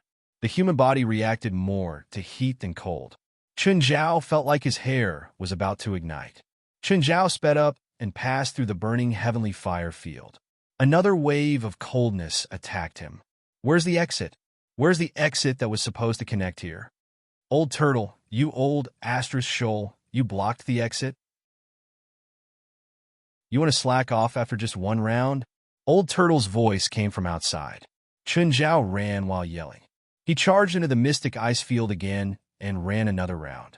He passed through the heavenly fire field and then the mystic ice field. The cycle repeated again and again. Chen Zhao could endure it physically, but he couldn't keep up with the consumption of spiritual power. Without the protection of spiritual power, Chen Zhao would have to face the mystic ice and heavenly fire directly. Finally, on the 8th round, Chen Zhao's spiritual power was completely used up. He hadn't finished the 8th round yet. Chen Zhao could only brace himself and sprint forward. He finally saw the exit. Chen Zhao rushed out of the exit and collapsed on the ground. His body was covered in frostbite and burns. Why do I have to torture myself? Chen Zhao wanted to cry, but had no tears. It's okay. You'll get used to it slowly. Rest for a day, and then continue. Old Turtle, why do I feel like you're so passionate about me? Because I'm bored. Chen Zhao suspected that Old Turtle had thought of this method just to torture him. Chen Zhao's recovery speed was quite good. He recovered the next day. Chapter 863. Chen Zhao felt that he hadn't improved in other aspects during the month in the river map. He sped up to pass through the mystic ice and skyfire realms as quickly as possible. Chen Zhao sped up again and again. The mystic ice and skyfire realms combined to form a 6-kilometer ring. Chen Zhao had originally needed around 3 minutes to finish, but now it was 2.5 minutes. At this speed, he would be going around 140 kilometers per hour. At the same time, Chen Zhao's control of his spiritual power was better. He knew how to use spiritual power to the maximum. He didn't need to use the most spiritual power at the start. In the end, he ran out of spiritual power after a few laps. Now he could run 20 laps in one go. He didn't know how many laps he'd run in the past month. Chen Zhao, try not using spiritual power to protect your body. How many laps can you last? Do you want to freeze me into a popsicle? Or roast me? If the mystic ice and skyfire realms don't enter your body, you'll never improve. Just bear with it. Bear with it? Why don't you come with me? I don't need ultimate transformation. Why should I suffer with you? Chen Zhao stood before the mystic ice and skyfire realms again. He didn't use spiritual power to protect his body. Chen Zhao took a deep breath and dove in. Spiritual power protection and no spiritual power protection were two completely different concepts. Chen Zhao felt like the coldness was going to penetrate his body. No, his body was going to freeze. All his blood seemed to stop flowing. Chen Zhao felt his body getting slower and slower. No, he had to speed up. The moment Chen Zhao broke through the mystic ice realm, heat waves surged into his body. Chen Zhao suddenly sped up. The cold air in his body became his protection now. Chen Zhao's heart jumped. Was this the trick? First, he absorbed the cold air and then used it to defend against the heat waves of Skyfire Realm. But after running halfway, the cold air was used up, Next, the hot air surged into Chen Zhao's body even faster. This time, Chen Zhao didn't stop it. Instead, he let it flow through his body. The moment he passed through Skyfire Realm, the hot air started to defend against the coldness of the Mystic Ice Realm. Cold and heat restrained each other, while heat and cold continued to affect Chen Zhao's body. Chen Zhao sped up. He felt like he was getting used to it. The effect of the golden key was showing. Chen Zhao could feel that his body was quickly adapting to the cold and hot environment. At that moment, he could feel the changes in his body even more clearly. The golden key did not improve one's body's ability, but it allowed the body to constantly evolve. Simply put, the golden key's function was to increase his adaptability. In different environments, Chen Zhao could adapt faster. Originally, it would take thousands or even tens of thousands of years for a species to adapt to a new environment. However, the golden key had shortened the evolution process. Not only did his body change, but he also felt that his magic was changing. Adaptation was not immunity, so the damage was still there. However, Chen Zhao's recovery speed had also increased greatly. Chen Zhao also sped up. Chen Zhao estimated that he could reach 200 kilometers per hour. Chen Zhao, you can come out now. Chen Zhao ran out of the Mystic Ice territory and Skyfire territory. Old Turtle stared at Chen Zhao. He realized that Chen Zhao had changed a lot. With his eyesight, he could obviously see Chen Zhao's change. This was strange. Chen Zhao's ultimate transformation hadn't been completed yet, but he had changed so much. You can shrink the Mystic Ice territory and Skyfire territory now. This size is not very effective for you anymore. Is it better to shrink them? The closer you are to the center, the greater the temperature difference, Old Turtle said. Under Old Turtle's control, the area of Skyfire territory and Mystic Ice territory shrank greatly. When Chen Zhao went in again, he felt like he had returned to the beginning. But now, Chen Zhao was confident. Chen Zhao stayed in the river map for a long time. He didn't know how long he had been inside. However, when he came out, he realized that only 5 hours had passed outside. Chen Zhao was not used to the warmth outside now. Just then, Fei Lai realized that Chen Zhao had returned.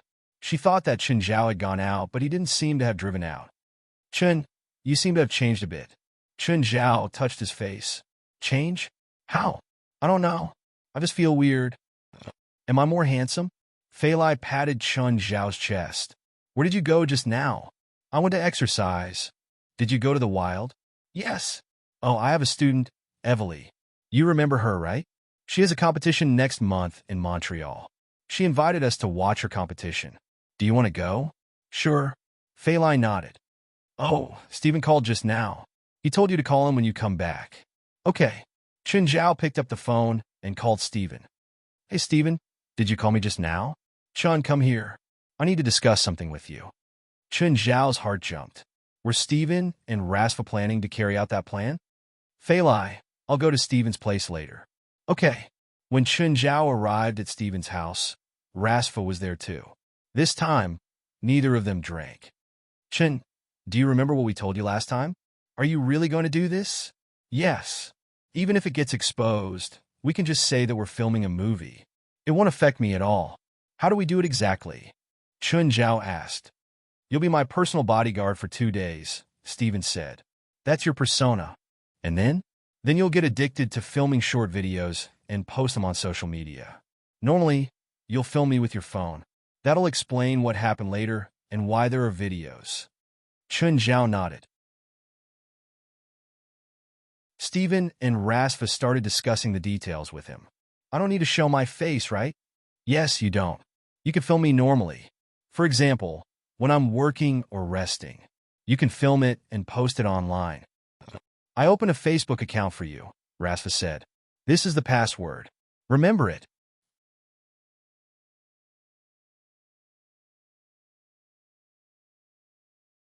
Chapter 864. In the past 2 days, Chen Zhao stayed beside Stephen every day. He was really like Stephen's bodyguard. Mr. Stephen, do you have any plans for your next movie? Chen Zhao took out his phone to record. This was what he'd done the most in the past 2 days. Rather than a bodyguard, he was more like a reporter. I'm working now. Don't disturb me if you don't want to be fired. Stephen chased Chun Zhao out of the office mercilessly. Bored, Chun Zhao went to Yu Wenwei's office. Hello, Xiaoyu. Yu Wenwei didn't know what Chun Zhao and Stephen were doing. The two were confused. Chun Zhao had somehow become Stephen's bodyguard. She knew that Chun Zhao was very rich, so he couldn't be Stephen's bodyguard. Moreover, their relationship didn't seem like that of a bodyguard. Every time he came to the studio with Stephen, Chun Zhao would start harassing people. I'm not familiar with you. Okay, Ms. Yu. As Mr. Stephen's assistant, do you have anything to say? Sorry, I'm Mr. Stephen's assistant. A lot of his work is confidential and can't be leaked. Also, close the door for me when you go out. Thank you. Chun Zhao shrugged. I'm glad you cooperated. See you next time. In the morning, Chun Zhao harassed most of the women in the office. At noon, Chun Zhao and Stephen went out for lunch. Stephen, other than me, you have someone else arranged for you, right? Chun Zhao asked. Yes, my bodyguard is still following us secretly. No wonder. Hey, Stephen seems to have fewer bodyguards these days. He only has one bodyguard with him. It's not a trap, right? Are you stupid? How rich is he? Why would he use himself as a trap to lure kidnappers? Yeah, and he doesn't even know we're here. Maybe he thinks he's safe, so he's starting to be careless. It's much faster than we expected. Perfect. We can speed up our plan. When do we do it? Tomorrow. When do we do it? Chun Zhao asked. Tomorrow, Stephen said. What's the specifics? First, we'll pick up Rasfa. Then, we'll have an argument in the car. You'll have to secretly record our argument. Then, Rasfa got out of the car in anger, Stephen said. I chased him out of the car and continued arguing with him. Just then, the robbers appeared and dragged both of us into the car. You realized that something was wrong, so you started a car chase. Stephen paused and continued. At this time, we will arrange for an accident. Are you sure it's okay? Sure, as long as you don't hit me with a train. Then you got hurt, blamed yourself, and started planning to rescue me and Rasfa. But we can't film all of this. If we film all of this, it will seem too deliberate. First of all, you can use the car recorder to record the kidnapping and car chase. Secondly, you can record the one-man show in the car with the phone you threw aside, Stephen said. All right, how many people have followed your Facebook account these few days? Less than 100, Chun Zhao said. So little. With my name as a gimmick, no one will pay attention to it? Of course. Who would watch an unfamiliar video if they haven't done any promotions? Whatever, I'll do it later. Then how do we set up the rescue process? Chun Zhao asked. First, buy a dog. No, you have so many pets at home. Borrow one and put it in the video. Think of it as me temporarily adopting it. Then I developed feelings for it. With this pet, we finally found the kidnapper's lair. Chun Zhao looked at Stephen speechlessly. He was really a drama queen. Who do you think is suitable in my family? If it's a normal pet, it's too boring. How about I borrow Snow White? But we'll start tomorrow. If we get a cougar today and develop feelings for it, won't that be too sudden? How about this? I'll ask my ex-wife to participate too. Snow White is my pet before we divorced. She's going on a long trip, so I'll take care of it. Chun Zhao went home and picked up Snow White. Stephen also found Halifa Olis. Stephen had clearly explained the situation to his ex-wife. When Halifa Olis saw Chun Zhao bring Snow White, she was shocked. Stephen had said that Snow White was a cute pet. In the end, Snow White was even bigger than her. Although Snow White was pretty, it was also scary. Are you sure it won't bite me? Don't worry. Snow White is very obedient. All right then. Halifa carefully reached out and rubbed White Snow's head. Snow White closed its eyes and moaned in pleasure. Huh? Halifa soon realized that Snow White was not fierce. It was also very docile. I feel like it should be my pet. Mr. Chun, how about selling it to me? Halifa quickly fell in love with Snow White. Halifa, save it. If Chun was willing to sell it, he would have sold it to me long ago. It wouldn't be your turn. Halifa Olis glared at Stephen, and Stephen began to make arrangements again. Chun, you can go back to the car and film. The process was not complicated. Chun Zhao just played the part of an unprofessional bodyguard and peeped into his employer Stephen's privacy. Then, because of his mistake, Stephen was in danger. In the end, Chen Zhao realized something and saved Stephen and Rasfa from the kidnappers. "Hi, Halifa, what's up?" Stephen acted as if he did not know anything and started acting. Halifa Olis and Snow White walked to Stephen's side. "Stephen, I'm going overseas for a while. Help me take care of Snow White." "Is this Snow White? It's so big." Stephen went up and hugged Snow White happily. "Snow White, do you remember Daddy?" White Snow came up and kissed Stephen.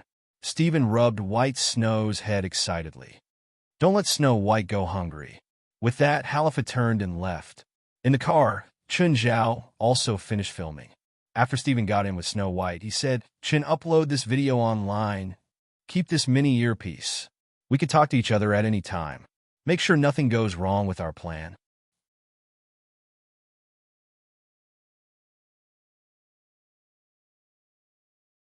Chapter 865. Actually, Chun Zhao's mission was simple.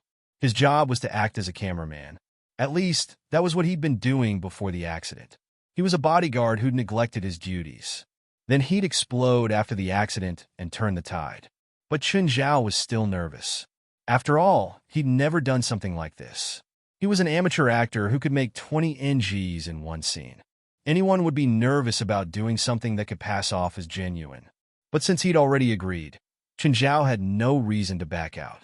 "Chun, when you're ready, you can drive in and pick me up. Then go get Rasfa." Chun Zhao drove into Stephen's house. Stephen exchanged a look with Chun Zhao and got in the car with Snow White. Then he went to Rasfa's house and picked him up. As Chun Zhao drove, he took out his phone and started recording Stephen and Rasfa's argument. Chun Zhao drove to a secluded road. "Why are these two old men fighting?" Chun Zhao muttered to himself. "Last time I saw them, they were still wearing the same pants." Just then, Rasfa yelled, "I'm breaking up with you. Let me out of the car. I don't want to talk to an idiot like you anymore." Chun Zhao stopped the car. Rasfa opened the door and left. At this time, Stephen also followed, and the two began to pretend to quarrel under the car. Chun Zhao's expression was bored. He waited for the next scene to start. As expected, a business car stopped just like they planned.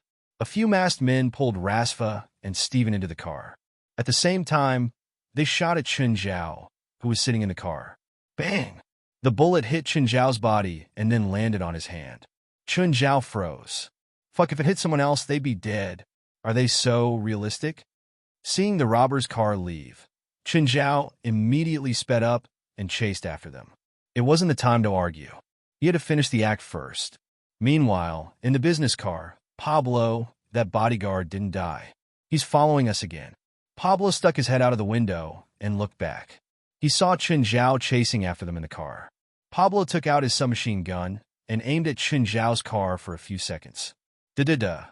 However, Pablo realized that the bodyguards chasing after them didn't seem to be avoiding them at all. Stephen and Rasfa were tied up. "All right, it's all an act. Let us go," Stephen said. "Pa!" A robber hit Stephen's head with the butt of his gun. "Behave yourself." "Ah! What are you doing?" Stephen's head was bleeding. "Stephen, what's going on?"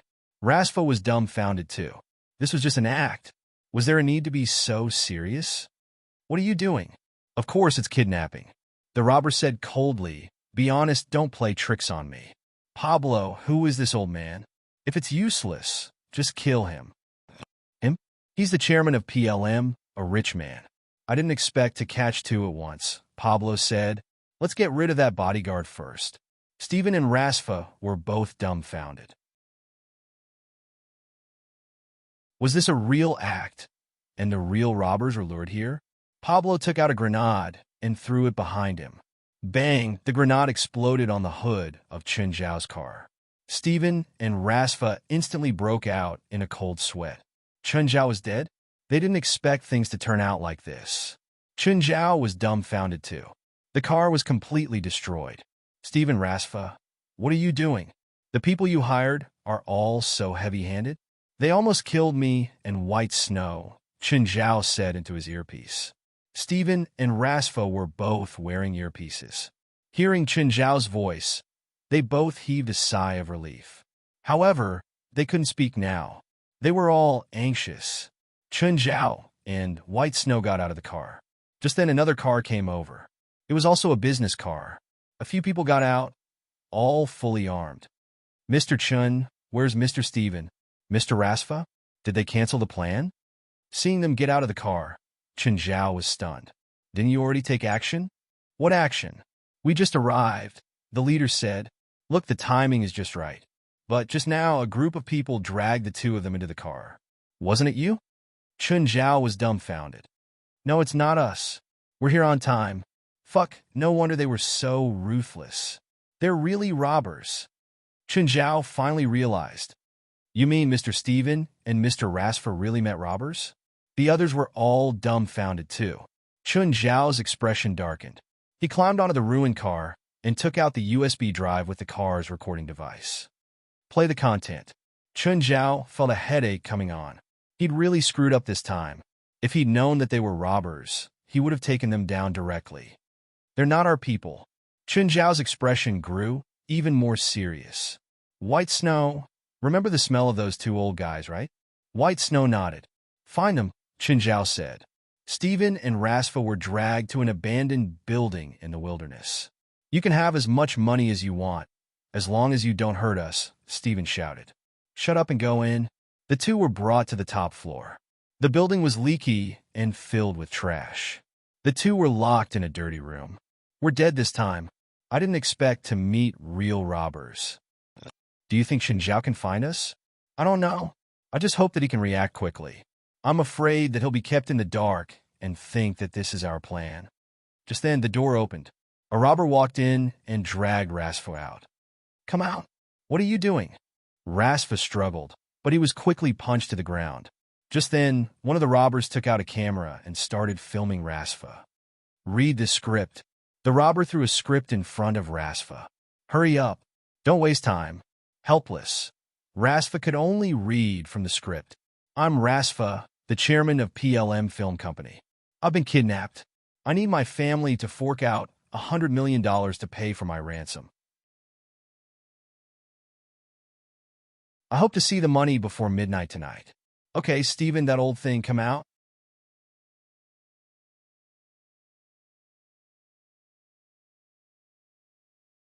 Chapter 866. Breaking news.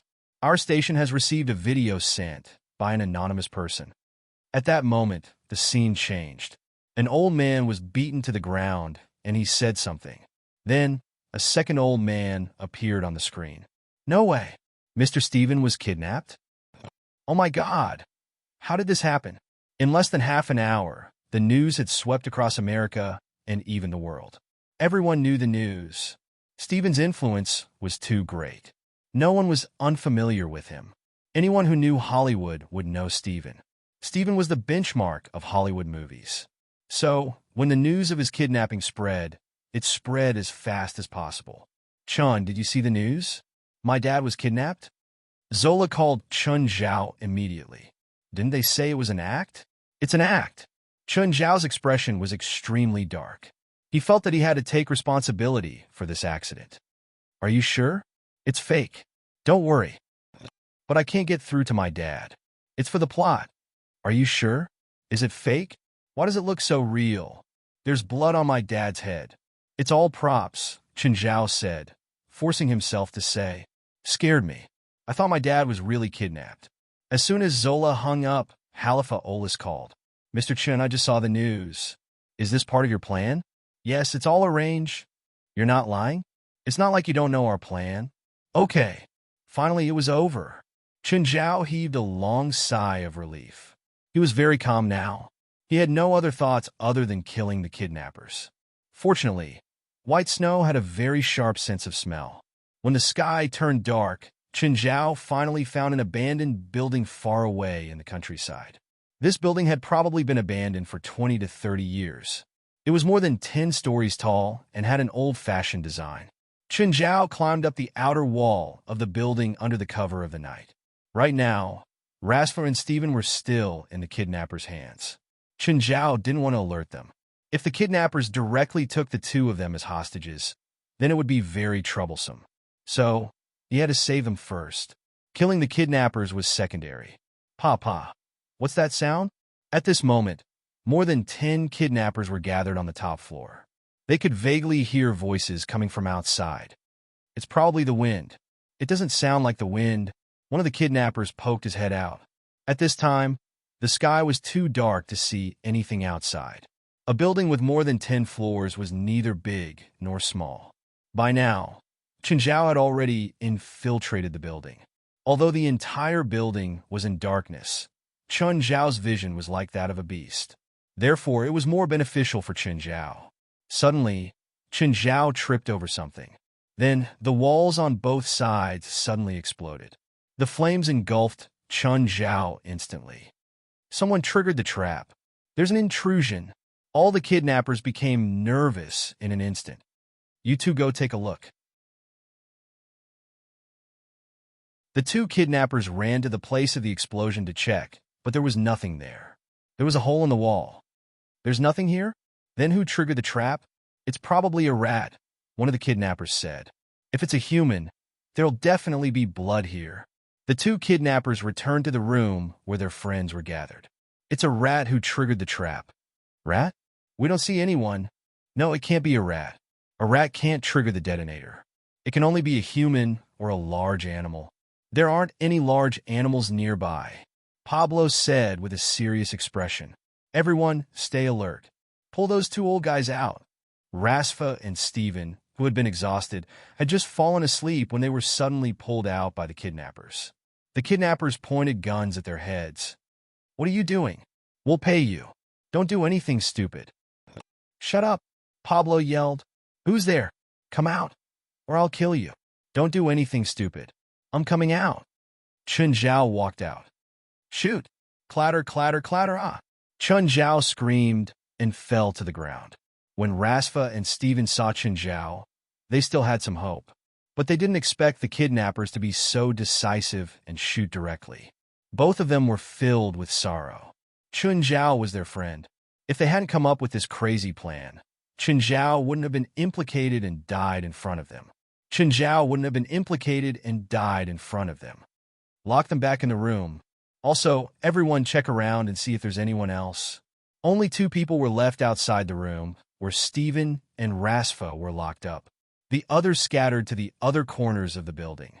The one on the ground was only Chen Zhao's clone. Chen Zhao's real body was climbing up the ventilation duct. While Steven and Rasfa were mourning in the dark room, a figure suddenly descended from the sky. Steven and Rasfa were about to scream, but Chen Zhao covered their mouths. Sure. Chen Zhao gestured for them to keep quiet. The two of them nodded in understanding. Chen, how come you're not dead? Just now. Do you know there's something called bulletproof vests in this world? How do we escape now? Steven asked in a low voice. Don't you think it's a good chance? What chance? A chance to show off, Chen Zhao said. First, I'll kill them all. Then you guys call the actors you arranged beforehand, and we'll have a big fight here. They all have weapons. How do we kill them all? Are you going to do it or not? Chen Zhao said. If not, I'll just kill them and send you home. But are you confident? Just then, intense gunshots came from outside. You're not the only one? Steven asked in surprise. There's another helper, Chen Zhao said. It was actually Chen Zhao's other clone. It was currently killing the kidnappers. I'll kill the two at the door first. Chen Zhao opened the door casually. Seeing the door open, the two kidnappers immediately charged in. Chen Zhao crushed the necks of the two kidnappers. They collapsed before Steven and Rasfa. Both of them jumped in fright.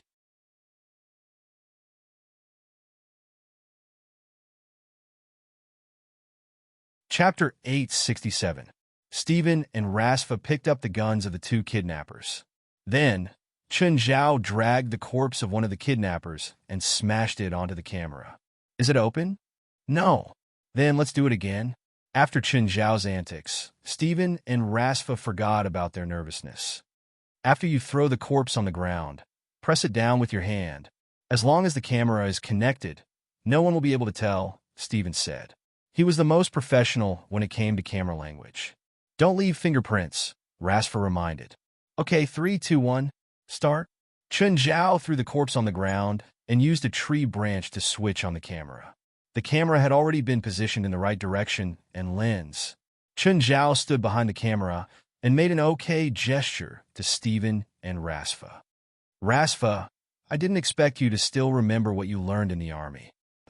Fuck, they're using nylon rope to tie me up. They're looking down on me. Rasfa rubbed his arm.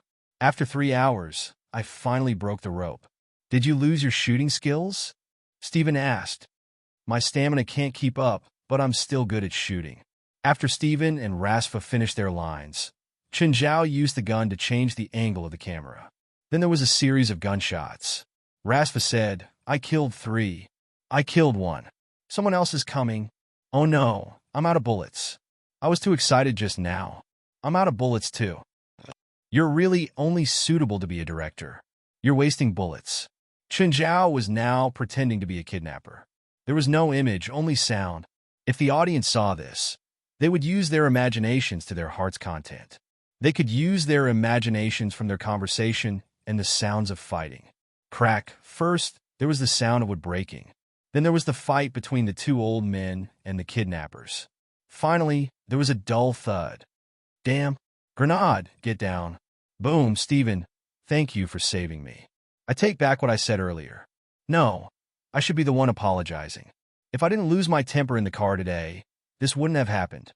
The plot was that the 2 friends had a conflict and a disaster. In the end, they reconciled and fought against the kidnappers together. Da-da-da. Chun Zhao dragged a kidnapper over. Then, Rasfa and Steven started acting again. After this scene, Chun Zhao killed the kidnapper with 1 punch. The kidnapper screamed, Ah, Snow White, my Snow White is here. Why is your pet here? Mr. Steven, sorry I'm late. Bastard, you're finally here. If you didn't come, I would have fired you. Did you bring Snow White here? No, White Snow brought me here. It found you. What about the other kidnappers? I killed him. Mr. Steven, did I keep my job? Finally, the 3 of them took out the USB flash drive from the camera. The scene finally came to an end. Of course, the good guys won and the bad guys lost. Although the scene looked cliché, the United States advocated individual heroism. For them, there was nothing more interesting than this. And this time, because the fake had become real, the impact of this show was even greater than expected. However, the police were still needed to deal with the aftermath. The next day, the police reported that Steven and Rasfa had been successfully rescued. No one knew what the inside story was. All the media reporters were trying to find out more about the case. But the police had already been warned by Steven and Rasfa. This was a country that cared a lot about privacy. So, without their permission, the police would not release what had happened. Steven and Rasfa were not in a hurry to release the video. This was because the news was still very popular. If they released it now, it would just be a flourish. They wanted to create a sensational effect. Kate, we found a Facebook account called The Great Director's Bodyguard. The owner of this account is probably Mr. Steven's bodyguard and driver. Take a look. Kate searched the account on Facebook and found that there were a lot of videos there. They were all taken by someone who did not show his face. Most of the videos were taken by Steven. Most of the time, these videos were taken secretly. Suddenly, the last video of the account caught Kate's attention. This was because a puma named Snow White had appeared in the video. Kate was no stranger to this puma. This seems to be the Chun family's puma, Snow White.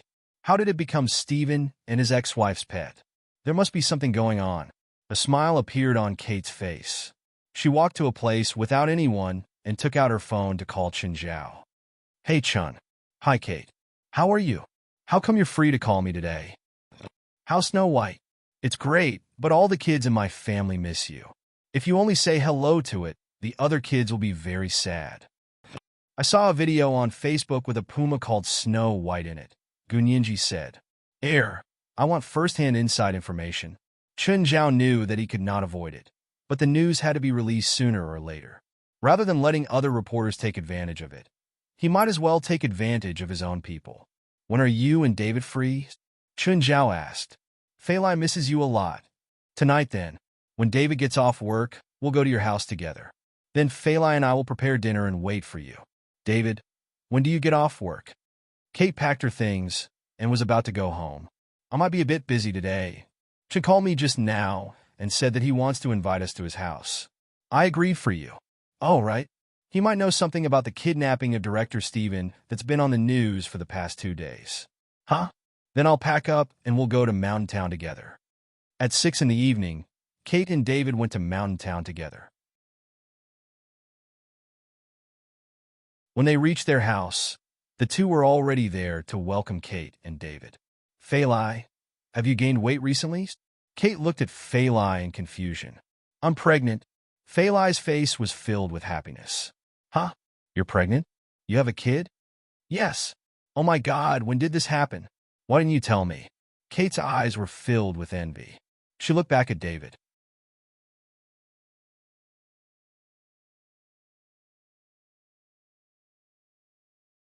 Chapter 868. You can come to me if you have any problems, but I can't do anything about infertility. When Kite saw little Jerlin waddling out, he immediately went forward and hugged her in surprise. Little Jerlin can actually walk? How old is she? That's because she's my and Faylai's child. Of course, our child is just as outstanding. Little Jerlin had never been afraid of strangers. She would greet everyone with a smile. Moreover, with her cuteness, she could definitely charm anyone. Jerlin had always been Chun Zhao's pride. Every time he heard someone praise little Jerlin as cute, Chun Zhao would feel proud from the bottom of his heart. After dinner, everyone sat together and chatted. Chun, tell me, what's going on with Mr. Steven's kidnapping? Actually, it was an accident that turned fake into real, Chun Zhao said.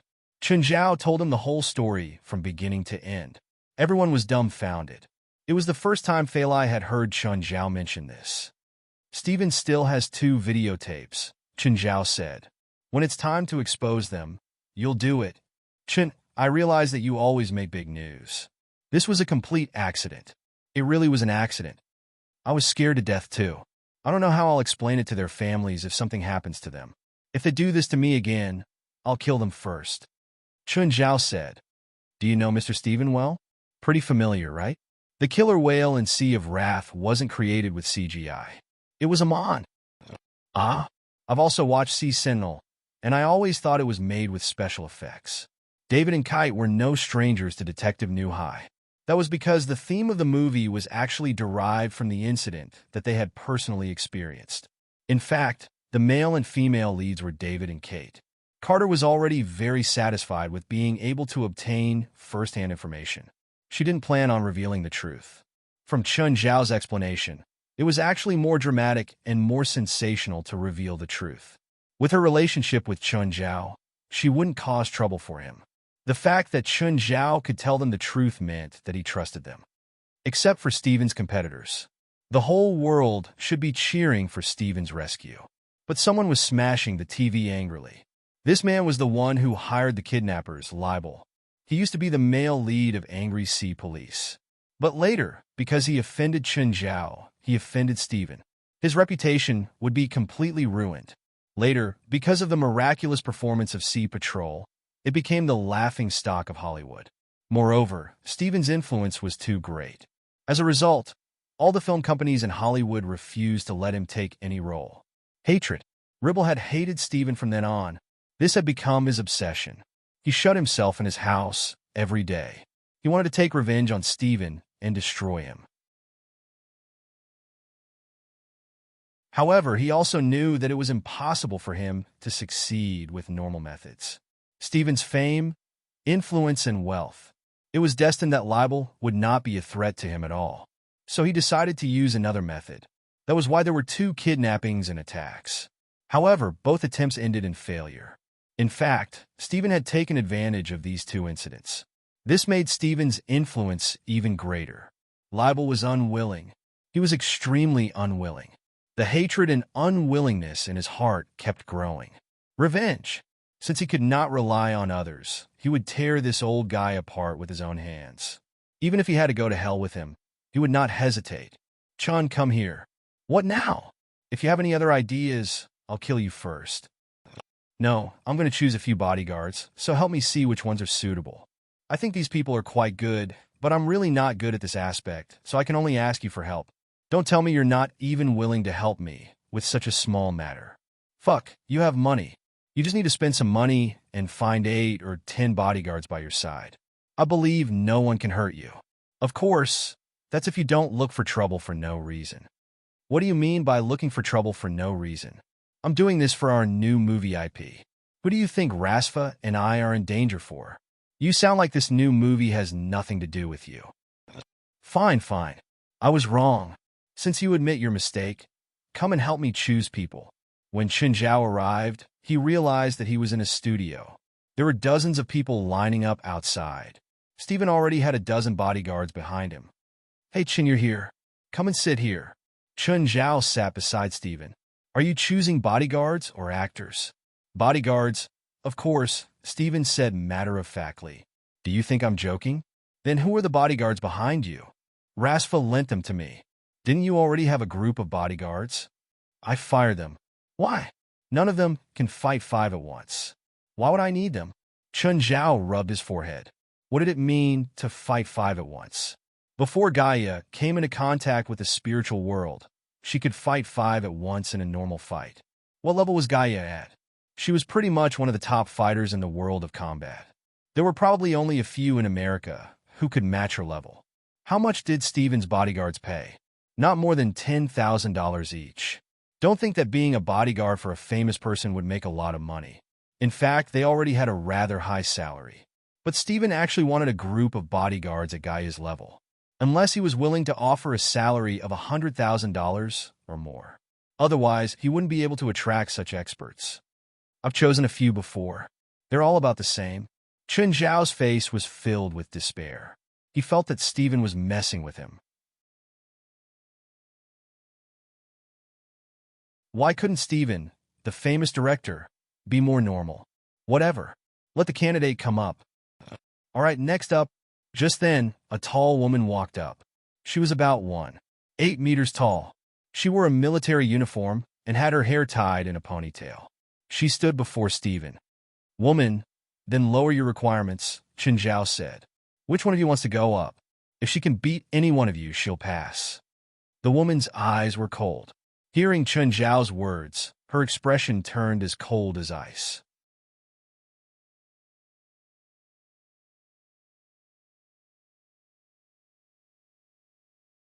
Chapter 869. It was Chen Zhao's first time seeing such an ironclad request. He said to the bodyguards behind him, I'll satisfy you. 5 people. Wait, Stephen whispered. She's such a beautiful woman. Go easy on her. You can go easy on her if you need to. Chen Zhao glanced at Stephen. You're looking for a bodyguard, not a prostitute. The 5 bodyguards walked onto the stage. Without further ado, they started fighting. Chen Zhao was surprised. Apart from Gaia, this was the first time he'd seen such a good fighter. However, no matter how good she was, she couldn't really beat the 5 bodyguards down. In fact, if the 5 bodyguards hadn't been merciful, the woman would have been down already. Fighting and life and death battles were 2 different things. The woman was very skilled, but she was still lacking in strength. After all, strength depended on the size of the body. Chen Zhao didn't know who was better at fighting, Gaia or this woman. But she definitely couldn't beat Gaia in her normal form.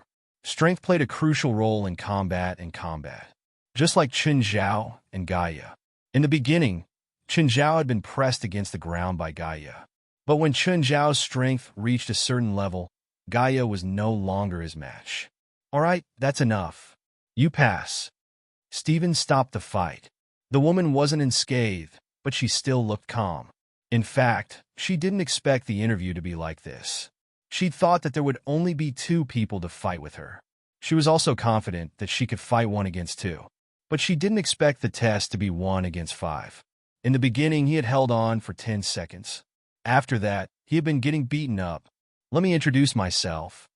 Mr. Stephen, I'm Famdus. I'm a retired female soldier. I've received professional military training in the Marine Corps. I'm good at fighting and shooting. $15,000 a month. Is that acceptable? Sure, Famdus answered. Okay, come sit here, Stephen said. Next.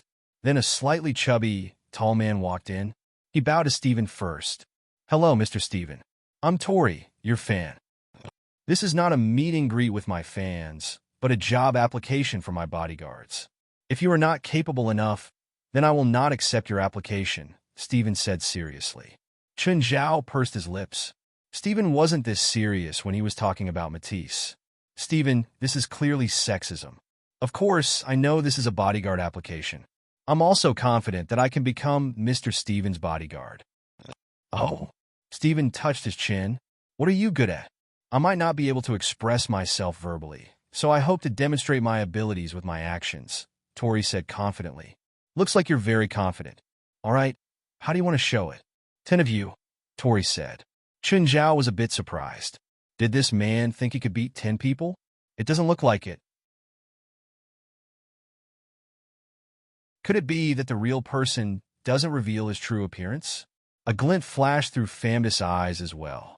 10 people, Stephen ordered. "Okay, you can start." Tori crooked his finger. The 10 people didn't hold back. They started punching and kicking Tori. Tori squatted on the ground, covering his head without fighting back. "Stop, stop, stop. Everyone stop." Stephen's face darkened. "Mr. Tori, didn't you say you wanted to show your abilities?" "Yes, I'm showing them now." "What are you showing me?" "Getting beaten up. I'm really good at getting beaten up." "Mr. Tori, are you serious?" "Yes, I'm very serious." "Then how will you protect me?" "If there's danger, I can stall the criminals and buy time for Mr. Stephen to leave. If they have guns, I can also stand in front of Mr. Stephen." "What's your original job?" Chun Zhao asked curiously. "I don't have a job. I used to be a punching bag on the streets." "Then what's your ideal salary?" Stephen asked. He seemed to think that Tori was indeed not bad. "Mr. Stephen, how much do you think is suitable?" 8,000 a month?" "Okay. Wait, Stephen, didn't you call me over to give you a suggestion? Why didn't you ask me?" "I think they're not bad." "I think so too," Famdus said. Famudus said, "I think professional matters should be left to professionals, not irrelevant people." Chun is very strong. Stephen could tell that Famdus was unhappy with Chun Zhao. So he said on purpose, "You definitely can't beat him." "Really?" "Mr. Chun, how about we compete?" "Do you have money?" Chun Zhao asked. "What does that have to do with me? I like to have some stakes. If you want to fight me, take out $100,000. Do you have that?" Famdus turned his head. If he had that, would he still need to be someone else's bodyguard? The interview continued. Then it was time for Chun Zhao to take over. He didn't care about Stephen's objections at all. As long as Chun Zhao thought it was okay, he would make the decision for Stephen. All in all, there were 6 bodyguards who looked like they had some ability left behind. These people all had good qualifications and abilities. Not only were they good at fighting, but some were also good with guns or had experience as a bodyguard. Chun Zhao had studied their information thoroughly.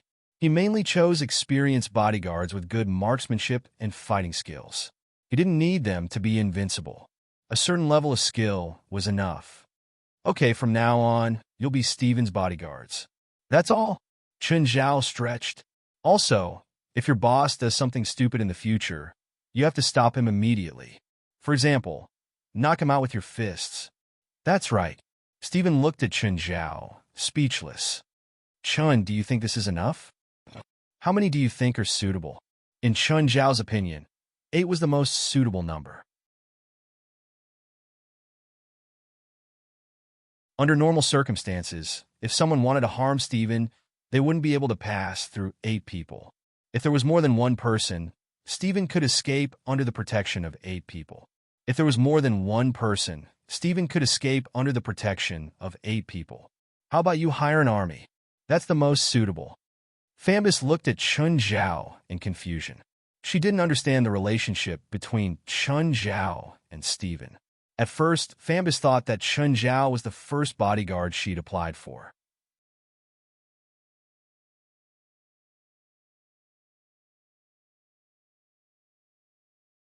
Chapter 870. Chun, how do you usually train? "Teach them," Stephen said. The 8 new bodyguards behind Stephen all had an unconvinced expression on their faces, even though 6 of them had been chosen by Chun Zhao. However, 8 bodyguards were enough to beat Chun Zhao up just because he was single. Only Famdis was the same height as Chun Zhao, but because she was a woman, she was already very tall at 1.8 meters. She would also look very tall. These people more or less knew some combat techniques, and in combat, the size of one's body was very decisive. Unless it was someone like Famdis who had a certain level of technique, the winner would still be decided by body size. So, even Tori, who was good at taking a beating, felt that these 8 people could beat Chun Zhao. I haven't been working out lately. In fact, Chun Zhao would enter the river map after returning home. His physical release in the river map was much greater than normal workouts. Everyone snorted and looked down on Chun Zhao. Some people thought that Chun Zhao had gotten to Chun Zhao's side with some title. Maybe he was a kung fu master or something. They also thought that they could beat Chun Zhao and get Steven's favor. But Chun Zhao couldn't be bothered with their thoughts. You drive every day and have them run behind the car, Chun Zhao answered seriously. That can improve their abilities. I'm asking you seriously. Why do you think I'm not serious? I'm going back. I wasted another 3 hours here. Then Chun Zhao swaggered off. After returning home, Chun Zhao went straight into the river map. Old Turtle, let's start. Old Turtle shrunk the Mystic Ice Domain and Skyfire Domain by another third. Now, the Mystic Ice Domain and Skyfire Domain were only 1 kilometer apart, so the length of the ring was 14 kilometers. It was almost half of what it was at the beginning, but the temperature difference had also doubled. Chun Zhao's current speed was almost 250 kilometers per hour. He didn't even need a minute to finish 14 kilometers. What was the concept of Chun Zhao's current speed? According to the current track and field world record, Usain Bolt was almost 9.5 seconds. The fastest Usain Bolt was close to 9.5 seconds. 1 second was about 10.05 meters. Chun Zhao could run almost 70 meters in a second. Of course, Chun Zhao's initial speed couldn't reach this speed. He needed acceleration. Chun Zhao could clearly feel the changes in his body. His own spiritual power began to become viscous. What could be done with 10 points of spiritual power in the past could now be done with 1 point of spiritual power.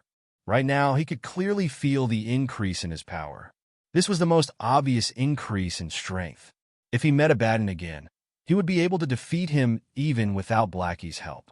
In the past, Chun Zhao's increase in strength required a strength test to clearly know whether he had improved or not. But now he could feel the changes in his limbs. Chun Zhao, you've completed ultimate transformation, but that doesn't mean your training is over. You can continue to challenge Skyfire and Mystic Ice. At the same time, you need to strengthen another aspect of training. What aspect? Precise. Precise? How? Old Turtle suddenly took out a soccer ball and kicked it at Chun Zhao. Chun Zhao caught the ball. What are you doing? Let's play football. Are you sure you're not finding an excuse to make me play with you? Am I that shallow? Yes. Cut the crap. Use your clones. Chun Zhao also used his clones. There were 12 clones at a time. Not bad. You can release 12 clones at once now. The extra one can be the referee. Fine. Since Old Turtle wanted to play, Chun Zhao would play. Chun Zhao and Old Turtle were both playing violent soccer. The soccer ball was always on the verge of breaking. Use spiritual power to stick to the soccer ball. That's how to practice precision. My clones can't use spiritual power. Chun Zhao wasn't like Old Turtle. His clones only inherited Chun Zhao's physical strength. They didn't inherit any spiritual power. To be honest, in terms of pure strength, if Old Turtle didn't suppress his strength, even his clones could beat Chun Zhao up.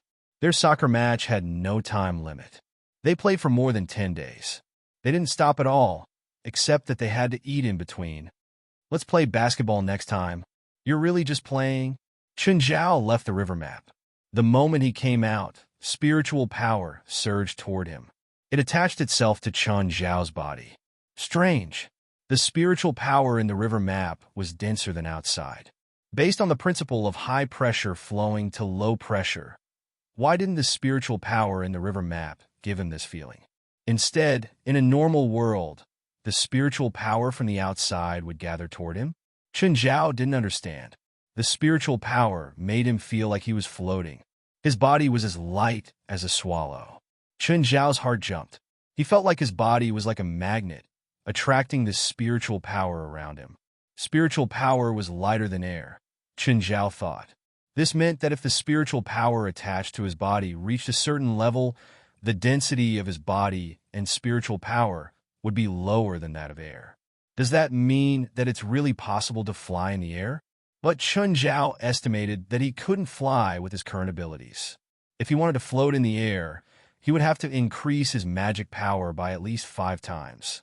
But this also proved that there were immortals in the legends who could fly in the air. At least in theory, it was possible to fly in the air. Chun Zhao walked out of the living room and looked at the vast mirror lake. Fei Lai was holding little Zhilin and lying on the chair, sunbathing. Chun Zhao suddenly sped up and charged toward the lake. Because of his speed, Chun Zhao didn't sink into the water. Fei Lai felt a gust of wind. Turning around, she realized that Chun Zhao was actually running on the lake. Fei Lai's eyes were filled with shock and some admiration. Chun go! Distracted, Chun Zhao's body sank. He slowed down and fell into the water. Returning to the shore, Fei Lai's eyes sparkled. Chun, is this magic? I've never seen you use it before. No, it's just speed. Scientists had once calculated that an adult had to run on the water at least 110 kilometers per hour. Chun Zhao had reached that speed, but there were techniques to running on the water. First, he couldn't use too much force. Otherwise, he'd break the membrane and fall into the water. Just then, Chun Zhao's phone rang. It was Ethan.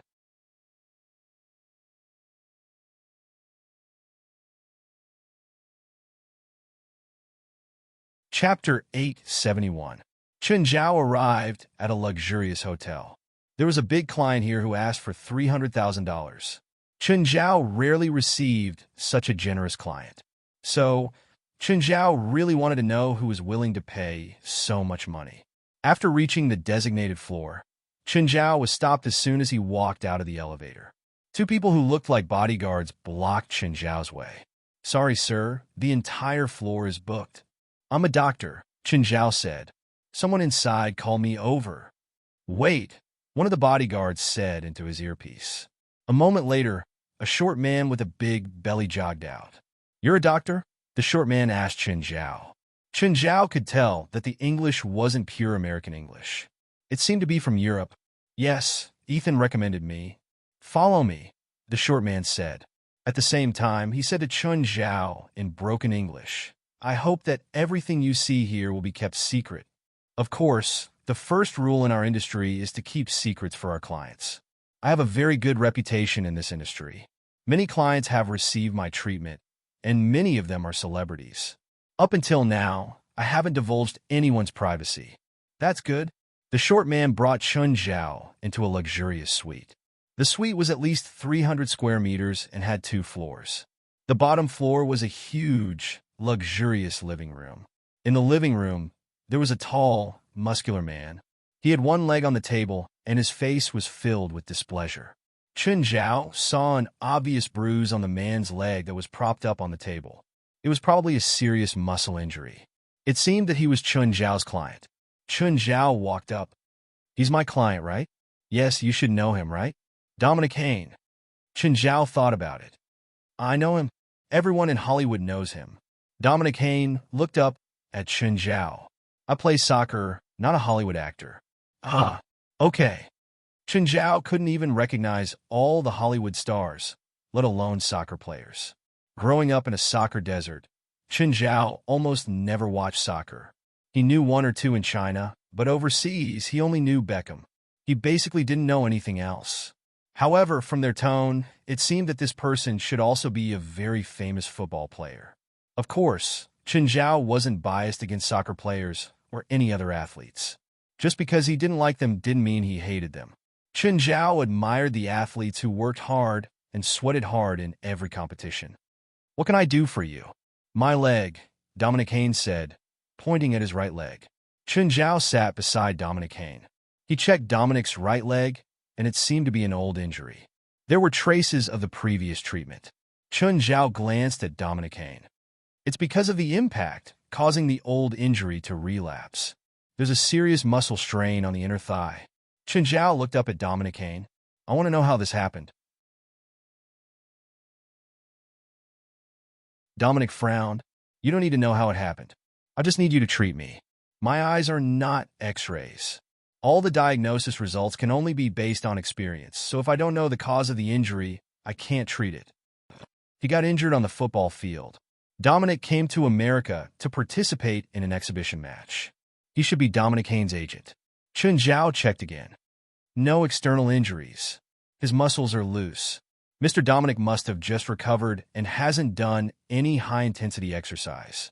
This shouldn't be the cause of his injury. Facing Chen Zhao's aggressive questioning, Dominic finally relented. Fine. A woman sat on me and hurt me. The short man interrupted Dominic Haynes anxiously. That's not important.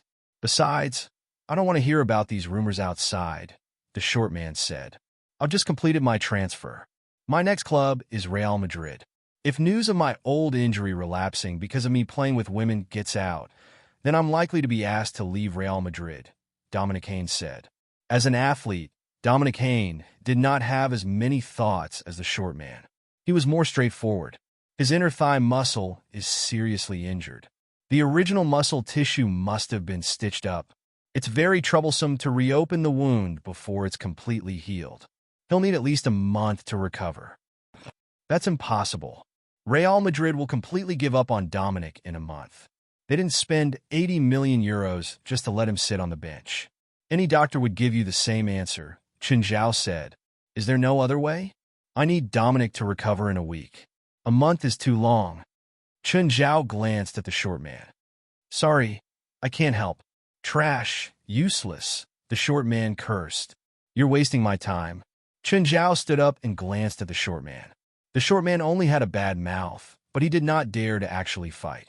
Under Chen Zhao's glare, the short man subconsciously took 2 steps back. What? You want to fight? You'd better figure out what this place is. Chen Zhao turned around and left without a word. I thought you were brave. Seeing that Chen Zhao did not fight, the short man thought that Chen Zhao did not dare to. He started talking nonsense again, as if he was certain that Chen Zhao would not dare to fight.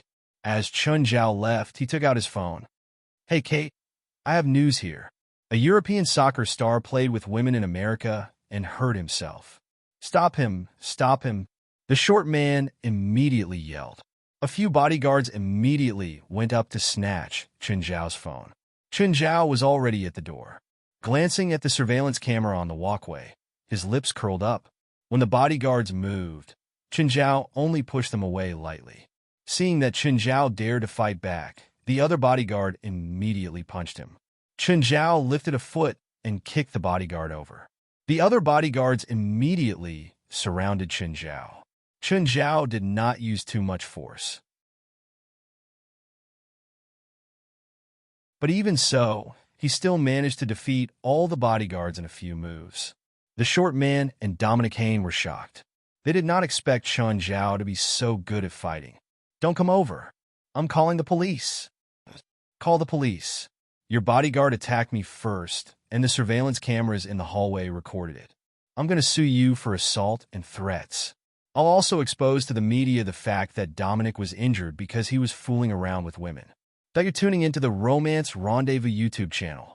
We're so grateful for your support, and don't forget to subscribe to join us on this incredible journey through captivating stories.